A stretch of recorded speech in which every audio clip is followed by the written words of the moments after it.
ਵਾਹਿਗੁਰੂ ਜੀ ਕਾ ਖਾਲਸਾ ਵਾਹਿਗੁਰੂ ਜੀ ਕੀ ਫਤਿਹ। ਦੀਨ ਦਇਆਲ ਸਤਿਗੁਰੂ ਜਾਗਦੀ ਜੋਤ 10 ਪਾਤਸ਼ਾਹਾਂ ਦੇ ਆਤਮਕ ਸਵਰੂਪ ਦਇਆ ਦੇ ਸਾਗਰ ਧੰਨ ਸਾਹਿਬ ਸ੍ਰੀ ਗੁਰੂ ਗ੍ਰੰਥ ਸਾਹਿਬ ਜੀ ਮਹਾਰਾਜ ਸਤਿਗੁਰੂ ਜੀ ਦੀ ਪਾਵਨ ਗੋਦ ਅੰਦਰ ਹਫ਼ਤਾਵਾਰੀ ਦੀਵਾਨ ਵਿੱਚ ਆਪ ਜੀ ਸ਼ਰਧਾ ਪਿਆਰ ਨਾਲ ਹਾਜ਼ਰੀ ਭਰ ਰਹੇ ਹੋ। ਸੱਚੇ ਪਾਤਸ਼ਾਹ ਜੀ ਦੀ ਪਵਿੱਤਰ ਬਾਣੀ ਦਾ ਕੀਰਤਨ ਗੁਰੂ ਘਰ ਦੇ ਨਿਯਮ ਮੁਤਾਬਕ ਆਪ ਜੀ ਨੇ ਸਰਵਣ ਕੀਤਾ ਹੈ। ਸ੍ਰੀ ਅਕਾਲ ਤਖ਼ਤ ਸਾਹਿਬ ਜੀ ਦਾ ਸਿਰਜਣਾ ਦਿਵਸ ਪੂਰਾ ਹਫ਼ਤਾ ਸਤਿਗੁਰੂ ਜੀ ਦੇ ਇਸ ਪਾਵਨ ਅਸਥਾਨ ਤੇ ਮਨਾਇਆ ਗਿਆ। ਅੱਜ ਅਖੀਰਲਾ ਦਿਨ ਹੈ। ਧੰਨ ਗੁਰੂ ਹਰਗੋਬਿੰਦ ਸਾਹਿਬ ਸੱਚੇ ਪਾਤਸ਼ਾਹ ਜੀ ਮਹਾਰਾਜ ਜੀ ਦੀ ਲੜੀਵਾਰ ਜੀਵਨ ਦੀ ਕਥਾ ਚੱਲ ਰਹੀ ਸੀ। ਇਤਿਹਾਸ ਦੀ ਕਥਾ ਦੇ ਅੰਦਰ ਜਦੋਂ ਪ੍ਰਸੰਗ ਚੱਲਦਾ ਏ, ਜਿਵੇਂ ਸਾਡੀਆਂ ਅੱਖਾਂ ਦੇ ਸਾਹਮਣੇ ਇਵੇਂ ਅਸੀਂ ਸਤਿਗੁਰੂ ਜੀ ਦਾ ਜੀਵਨ ਦਰਸ਼ਨ ਕਰਦੇ ਹਾਂ। ਉਹ ਆਪਣੇ ਆਪ ਵਿੱਚ ਹੀ ਇੱਕ ਵਿਸਥਾਰ ਹੈ। ਇਸ ਕਰਕੇ ਉਸ ਕਥਾ ਵਿੱਚ ਟੁਕਦੇ ਪ੍ਰਮਾਣ ਤੇ ਦ੍ਰਿਸ਼ਟਾਂਤ ਦੇ ਕਰਕੇ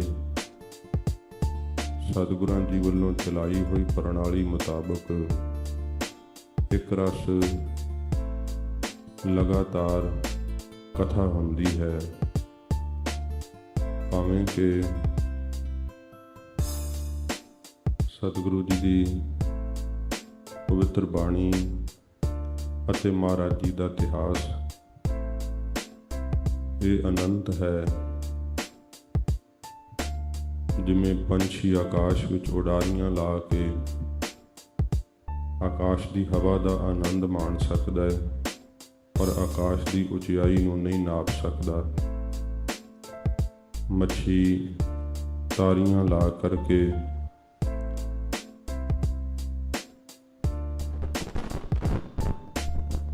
ਸਮੁੰਦਰ ਦੇ ਪਾਣੀ ਦਾ ਆਨੰਦ ਮਾਣ ਸਕਦੀ ਹੈ, ਪਰ ਸਮੁੰਦਰ ਦੀ ਡੂੰਘਾਈ ਨੂੰ ਨਹੀਂ ਨਾਪ ਸਕਦੀ। ਸੱਚੇ ਪਾਤਸ਼ਾਹ ਜੀ ਦੇ ਪਾਵਨ ਦਰਬਾਰ ਅੰਦਰ ਆ ਕਰਕੇ ਹਜ਼ੂਰ ਦੀ ਪਵਿੱਤਰ ਬਾਣੀ ਦੀ ਕਥਾ ਸੁਣਨੀ, ਜਿਹੜੀ ਪ੍ਰਣਾਲੀ ਸੱਚੇ ਪਾਤਸ਼ਾਹ ਨੇ ਆਪ ਚਲਾਈ, ਭਾਵੇਂ ਕਿ ਸਮੇਂ ਮੁਤਾਬਕ ਅਨੇਕਾਂ ਪ੍ਰਕਾਰ ਦੇ ਢੰਗਾਂ ਨਾਲ ਪ੍ਰਚਾਰ ਹੁੰਦਾ ਹੈ, ਉਹ ਵੀ ਬਹੁਤ ਜ਼ਰੂਰੀ ਹੈ। ਪਰ ਜੋ ਸੰਪਰਦਾਇ ਪ੍ਰਣਾਲੀ ਹੁੰਦੀ ਹੈ, ਜੋ ਸਾਡੇ ਤਖ਼ਤ ਸਾਹਿਬਾਂ ਤੇ ਇਹ ਪ੍ਰਣਾਲੀ ਬਾਦਸਤੂਰ ਚੱਲ ਰਹੀ ਹੈ, ਸਤਿਗੁਰੂ ਜੀ ਦੀ ਬਾਣੀ ਦੀ ਕਥਾ ਅਤੇ ਮਹਾਰਾਜ ਦੇ ਪਵਿੱਤਰ ਇਤਿਹਾਸ ਦੀ ਕਥਾ ਅੱਜ ਦਾ ਵਿਸ਼ੇਸ਼ ਦਿਨ ਮਨਾਇਆ ਜਾ ਰਿਹਾ ਹੈ।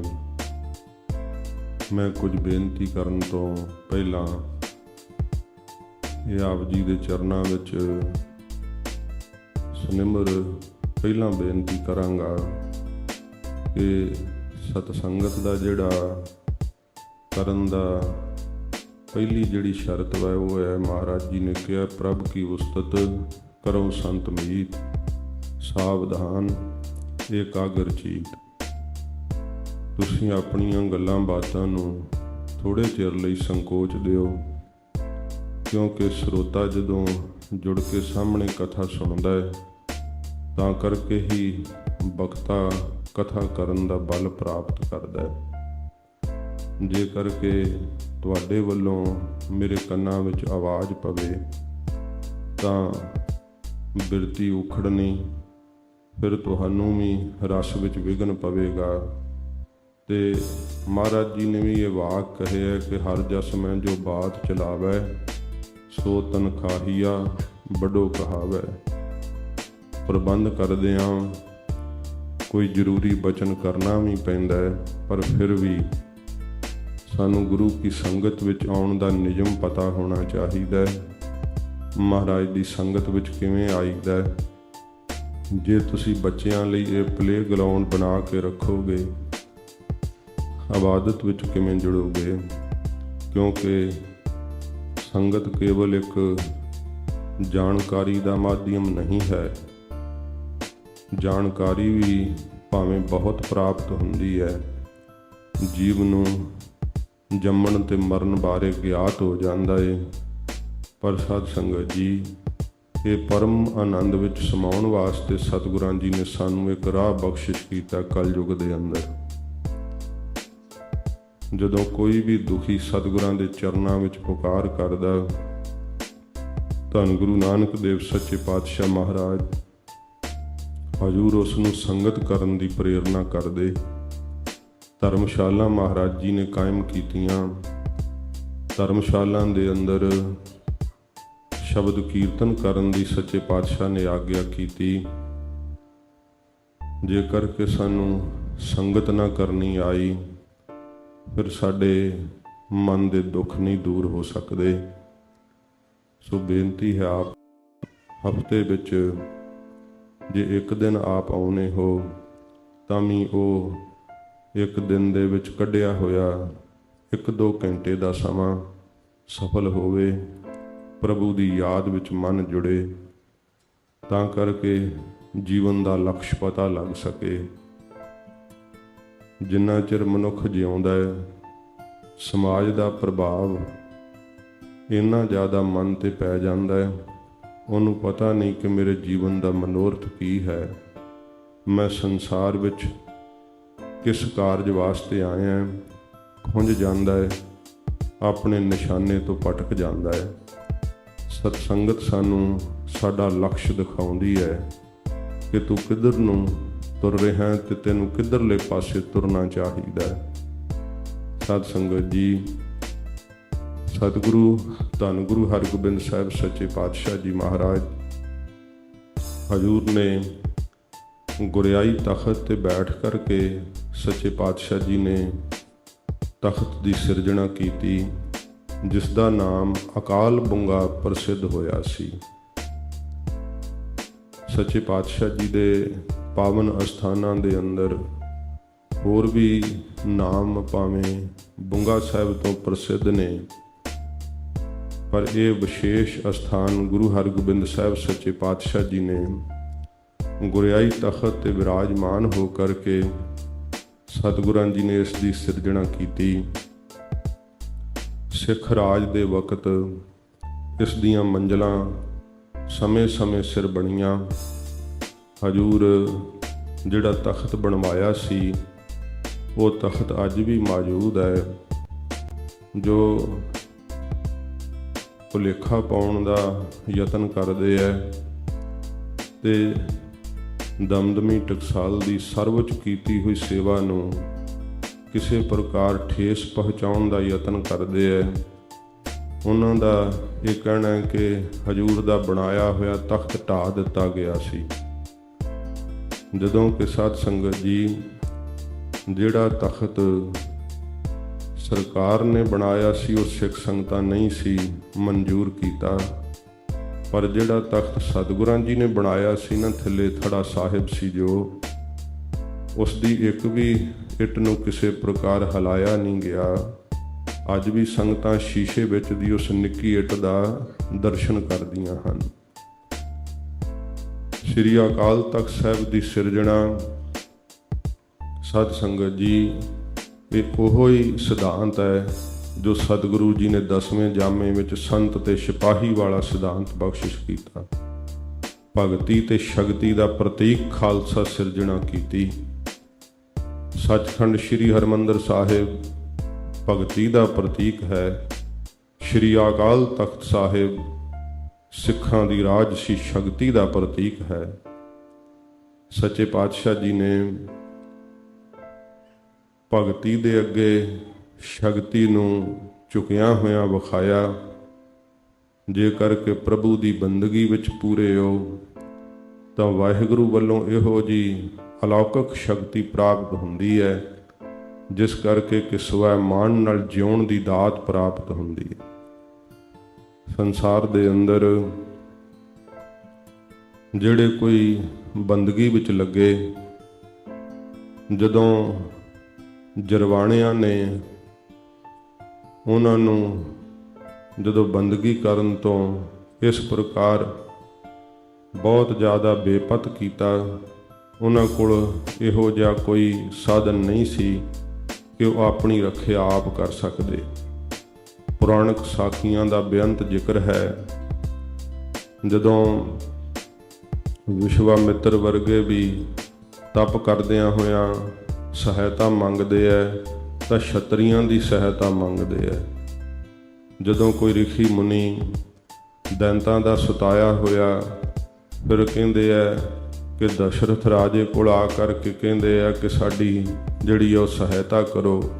ਸ਼੍ਰੀ ਰਾਮਚੰਦਰ ਜੀ ਸ਼ਸਤਰਾਂ ਨਾਲ ਯੁੱਧ ਕਰਕੇ ਰਿਸ਼ੀਆਂ ਦੇ ਤਪ ਦੇ ਵਿੱਚ ਕੋਈ ਵਿਘਨ ਨਾ ਪਾਵੇ ਤੇ ਸਹਾਇਤਾ ਕਰਦੇ ਆ। ਮਹਾਰਾਜ ਜੀ ਨੇ ਐਸਾ ਖਾਲਸਾ ਨਹੀਂ ਸਾਜਿਆ ਕਿ ਜਿਹੜਾ ਆਪਣੀ ਬੰਦਗੀ ਦੇ ਬਰਕਰਾਰ ਰੱਖਣ ਵਾਸਤੇ ਕਿਸੇ ਕੋਲੋਂ ਸਹਾਇਤਾ ਮੰਗਣ ਵਾਸਤੇ ਜਾਵੇ ਕਿ ਮੇਰੀ ਬੰਦਗੀ ਵਿੱਚ ਕੋਈ ਵਿਘਨ ਪਾਉਂਦਾ ਤੇ ਤੂੰ ਭਾਈ ਮੇਰੀ ਸਹਾਇਤਾ ਕਰ। ਨਹੀਂ, ਸੱਚੇ ਪਾਤਸ਼ਾਹ ਨੇ ਖਾਲਸਾ ਲੁਕਾਈ ਦੀ ਸਹਾਇਤਾ ਕਰਨ ਲਈ, ਸਮਾਜ ਦੇ ਅੰਦਰ ਨਰੋਵੇ ਗੁਣ ਸਿਰਜਣ ਲਈ ਸੱਚੇ ਪਾਤਸ਼ਾਹ ਜੀ ਮਹਾਰਾਜ ਜੀ ਨੇ ਸਮਰੱਥ ਖਾਲਸਾ ਸਿਰਜਿਆ। ਗੁਰੂ ਹਰਗੋਬਿੰਦ ਸਾਹਿਬ ਸੱਚੇ ਪਾਤਸ਼ਾਹ ਜੀ ਮਹਾਰਾਜ ਦੀ ਕੀਤੀ ਹੋਈ ਹੈ ਸ਼੍ਰੀ ਅਕਾਲ ਤਖਤ ਸਾਹਿਬ ਜੀ ਦੀ ਸਿਰਜਣਾ। ਗੁਰੂ ਨਾਨਕ ਸਾਹਿਬ ਜੀ ਦਾ ਗੁਰਿਆਈ ਤਖਤ, ਜਿਸ ਦੀ ਬਾਬਤ ਭੱਟਾਂ ਨੇ ਰਾਜ ਜੋਗ ਤਖਤ ਕਿਹਾ ਹੈ। ਜਦੋਂ ਗੁਰੂ ਅਮਰਦਾਸ ਸਾਹਿਬ ਜੀ ਮਹਾਰਾਜ ਬਖਸ਼ਿਸ਼ ਕੀਤੀ ਹੈ, ਬਹੁਤ ਥਾਵਾਂ ਤੇ ਸਤਿਗੁਰਾਂ ਜੀ ਦੇ ਇਸ ਪਾਵਨ ਤਖਤ ਨੂੰ ਭੱਟਾਂ ਨੇ ਰਾਜ ਜੋਗ ਤਖਤ ਕਹਿ ਕੇ ਸੰਬੋਧਨ ਕੀਤਾ ਹੈ ਤੇ ਕਹਿੰਦੇ ਨੇ ਕਿ ਇਹ ਹੀ ਗੁਰੂ ਨਾਨਕ ਸਾਹਿਬ ਜੀ ਦਾ ਰਾਜ ਜੋਗ ਤਖਤ ਸੀ, ਜਿਹੜਾ ਰਾਜ ਜੋਗ ਤਖਤ ਦੀਨ ਗੁਰੂ ਰਾਮਦਾਸ। ਗੁਰੂ ਰਾਮਦਾਸ ਸੱਚੇ ਪਾਤਸ਼ਾਹ ਜੀ ਮਹਾਰਾਜ ਨੂੰ ਗੁਰੂ ਅਮਰਦਾਸ ਸਾਹਿਬ ਜੀ ਸੱਚੇ ਪਾਤਸ਼ਾਹ ਜੀ ਨੇ ਦੇਣਾ ਕੀਤਾ।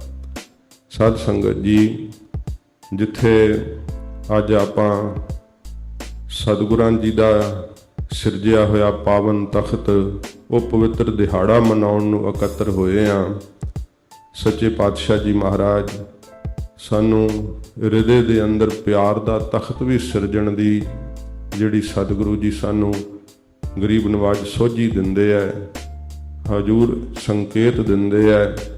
ਕਿਉਂਕਿ ਜੇ ਸਾਡੇ ਹਿਰਦੇ ਦੇ ਅੰਦਰ ਪਿਆਰ ਦਾ ਉਹ ਤਖਤ ਸਿਰਜਿਆ ਹੋਇਆ, ਅਕਾਲ ਪੁਰਖ ਵਾਹਿਗੁਰੂ ਦਾ ਉਸ ਤਖਤ ਦੇ ਉੱਤੇ ਵਾਸ ਹੁੰਦਾ ਹੈ। ਇਹ ਗੁਰੂ ਰਾਮਦਾਸ ਸਾਹਿਬ ਜੀ ਦਾ ਜੀਵਨ ਗਵਾਹੀ ਦਿੰਦਾ ਹੈ। ਸੱਚੇ ਪਾਤਸ਼ਾਹ ਗੁਰੂ ਅਮਰਦਾਸ ਸਾਹਿਬ ਜੀ ਨੇ ਆਗਿਆ ਕੀਤੀ ਸੀ ਥੜੇ ਬਣਾਉਣ ਵਾਸਤੇ, ਤੇ ਸਤਿਗੁਰਾਂ ਜੀ ਨੇ ਪਰਖ ਕੀਤੀ ਸੀਗੀ। ਬਾਣੀ ਨੇ ਕਿਹਾ ਕਿ ਸਭ ਵਿਦ ਮਾਨਿਓ ਮਨ, ਤਬ ਹੀ ਭਇਓ ਪ੍ਰਸੰਨ, ਰਾਜ ਜੋਗ ਤਖਤ ਦੀਨ ਗੁਰੂ ਰਾਮਦਾਸ। ਜਦੋਂ ਸਤਿਗੁਰਾਂ ਦਾ ਸਭ ਤਰੀਕਿਆਂ ਨਾਲ ਮਨ ਪ੍ਰਸੰਨ ਹੋਇਆ, ਮਹਾਰਾਜ ਸੱਚੇ ਪਾਤਸ਼ਾਹ ਜੀ ਨੂੰ ਅਗਲੇ ਦਿਨ ਜਿਹੜਾ ਸੀਗਾ, ਇਹ ਸਾਧ ਸੰਗਤ ਜੀ ਭਾਈ ਰਾਮਾ ਨੇ ਜਵਾਬ ਦੇ ਦਿੱਤਾ ਸੀ। ਸਤਿਗੁਰੂ ਜੀ ਨੂੰ ਕਿਹਾ ਕਿ ਮਹਾਰਾਜ ਤੁਹਾਡੀ ਉਮਰ ਵਡੇਰੀ ਹੋ ਗਈ। ਹਜੂਰ ਨੇ ਤੀਸਰੇ ਦਿਨ ਤੱਕ ਵੀ ਥੜੇ ਢਵਾਤੇ ਸੀ, ਤੇ ਤੀਸਰੇ ਦਿਨ ਦਾ ਥੜਾ ਤਾਂ ਭਾਈ ਰਾਮਾ ਨੇ ਕਿਹਾ ਮੈਂ ਨਹੀਂ ਢਾਉਣਾ, ਇਹਦੇ 'ਚ ਕੀ ਨੁਕਸ ਹੈ, ਸਾਰਾ ਦਿਨ ਲਾ ਕੇ ਬਣਾਇਆ ਹੈ। ਗੁਰੂ ਰਾਮਦਾਸ ਸੱਚੇ ਪਾਤਸ਼ਾਹ ਜੀ ਨੂੰ ਕਿਹਾ ਕਿ ਭਾਈ ਪੁਰਖਾ ਤੇਰਾ ਇਹ ਥੜਾ ਠੀਕ ਨਹੀਂ ਬਣਿਆ, ਢਾ ਦਿਓ ਇਸ ਨੂੰ। ਸਤਿਗੁਰੂ ਜੀ ਨੇ ਨਾਲੇ ਢਾਉਣਾ ਸ਼ੁਰੂ ਕੀਤਾ ਤੇ ਨਾਲੇ ਆਖਿਆ, ਗਰੀਬ ਨਵਾਜ ਸਾਨੂੰ ਇੰਨੀ ਅਕਲ ਨਹੀਂ, ਸਾਨੂੰ ਇੰਨੀ ਸੋਝੀ ਨਹੀਂ, ਜਿਹੋ ਜੇ ਥੜੇ ਤੇ ਆਪ ਬੈਠਣਾ ਚਾਹੁੰਦੇ ਹੋ ਮਹਾਰਾਜ ਸਾਨੂੰ ਉਹ ਬੁੱਧ ਵੀ ਦਿਓ, ਅਸੀਂ ਉਹੋ ਜਿਹਾ ਥੜਾ ਬਣਾ ਸਕੀਏ। ਸੱਚੇ ਪਾਤਸ਼ਾਹ ਜੀ ਨੇ ਇੰਨੀ ਗਰੀਬੀ ਤੇ ਨਿਮਰਤਾ ਵੇਖ ਕਰਕੇ ਆਖਿਆ ਸੀ, ਭਾਈ ਪੁਰਖਾ ਅਸੀਂ ਇਹ ਬਾਹਰਲੇ ਬਣੇ ਥੜਿਆਂ ਤੇ ਨਹੀਂ ਬੈਠਣਾ, ਅਸੀਂ ਤਾਂ ਅੰਦਰਲੇ ਤਖਤ ਤੇ ਬੈਠਦੇ ਹਾਂ। ਪਿਆਰ ਦਾ ਤਖਤ ਜਿਹੜਾ ਤੇਰੇ ਅੰਦਰ ਬਣ ਚੁੱਕਾ ਹੈ। ਸੱਚੇ ਪਾਤਸ਼ਾਹ ਜੀ ਮਹਾਰਾਜ ਜੀ ਨੇ ਆਪਣੀ ਗੁਰਿਆਈ ਜੋਤ, ਆਪਣਾ ਗੁਰਿਆਈ ਤਖਤ ਸੱਚੇ ਪਾਤਸ਼ਾਹ ਜੀ ਨੇ ਬਖਸ਼ਿਸ਼ ਕੀਤਾ ਤੇ ਹਜੂਰ ਨੇ ਇਹ ਰੀਤ ਤੋਰੀ। ਗੁਰੂ ਨਾਨਕ ਸਾਹਿਬ ਜੀ ਮਹਾਰਾਜ ਜਿਵੇਂ ਗੁਰੂ ਅੰਗਦ ਸਾਹਿਬ ਦੇ ਚਰਨਾਂ ਤੇ ਨਮਸਕਾਰ ਕੀਤੀ ਸੀ, ਇਵੇਂ ਹੀ ਸਤਿਗੁਰਾਂ ਜੀ ਜਦੋਂ ਅੱਗੇ ਬਖਸ਼ਿਸ਼ ਕਰਦੇ ਤਾਂ ਮਹਾਰਾਜ ਸੱਚੇ ਪਾਤਸ਼ਾਹ ਨਮਸਕਾਰ ਕਰਦੇ ਚਰਨਾਂ ਤੇ। ਸੱਚੇ ਪਾਤਸ਼ਾਹ ਜੀ ਦੇ ਘਰ ਦਾ ਇਹ ਸਿਧਾਂਤ ਪੰਜਵੇਂ ਸਰੂਪ ਤੱਕ ਸਤਿਗੁਰਾਂ ਜੀ ਨੇ ਸ਼ਾਂਤਮਈ ਰਹਿ ਕਰਕੇ ਸਿੱਖੀ ਦਾ ਉਪਦੇਸ਼ ਦਿੱਤਾ ਹੈ।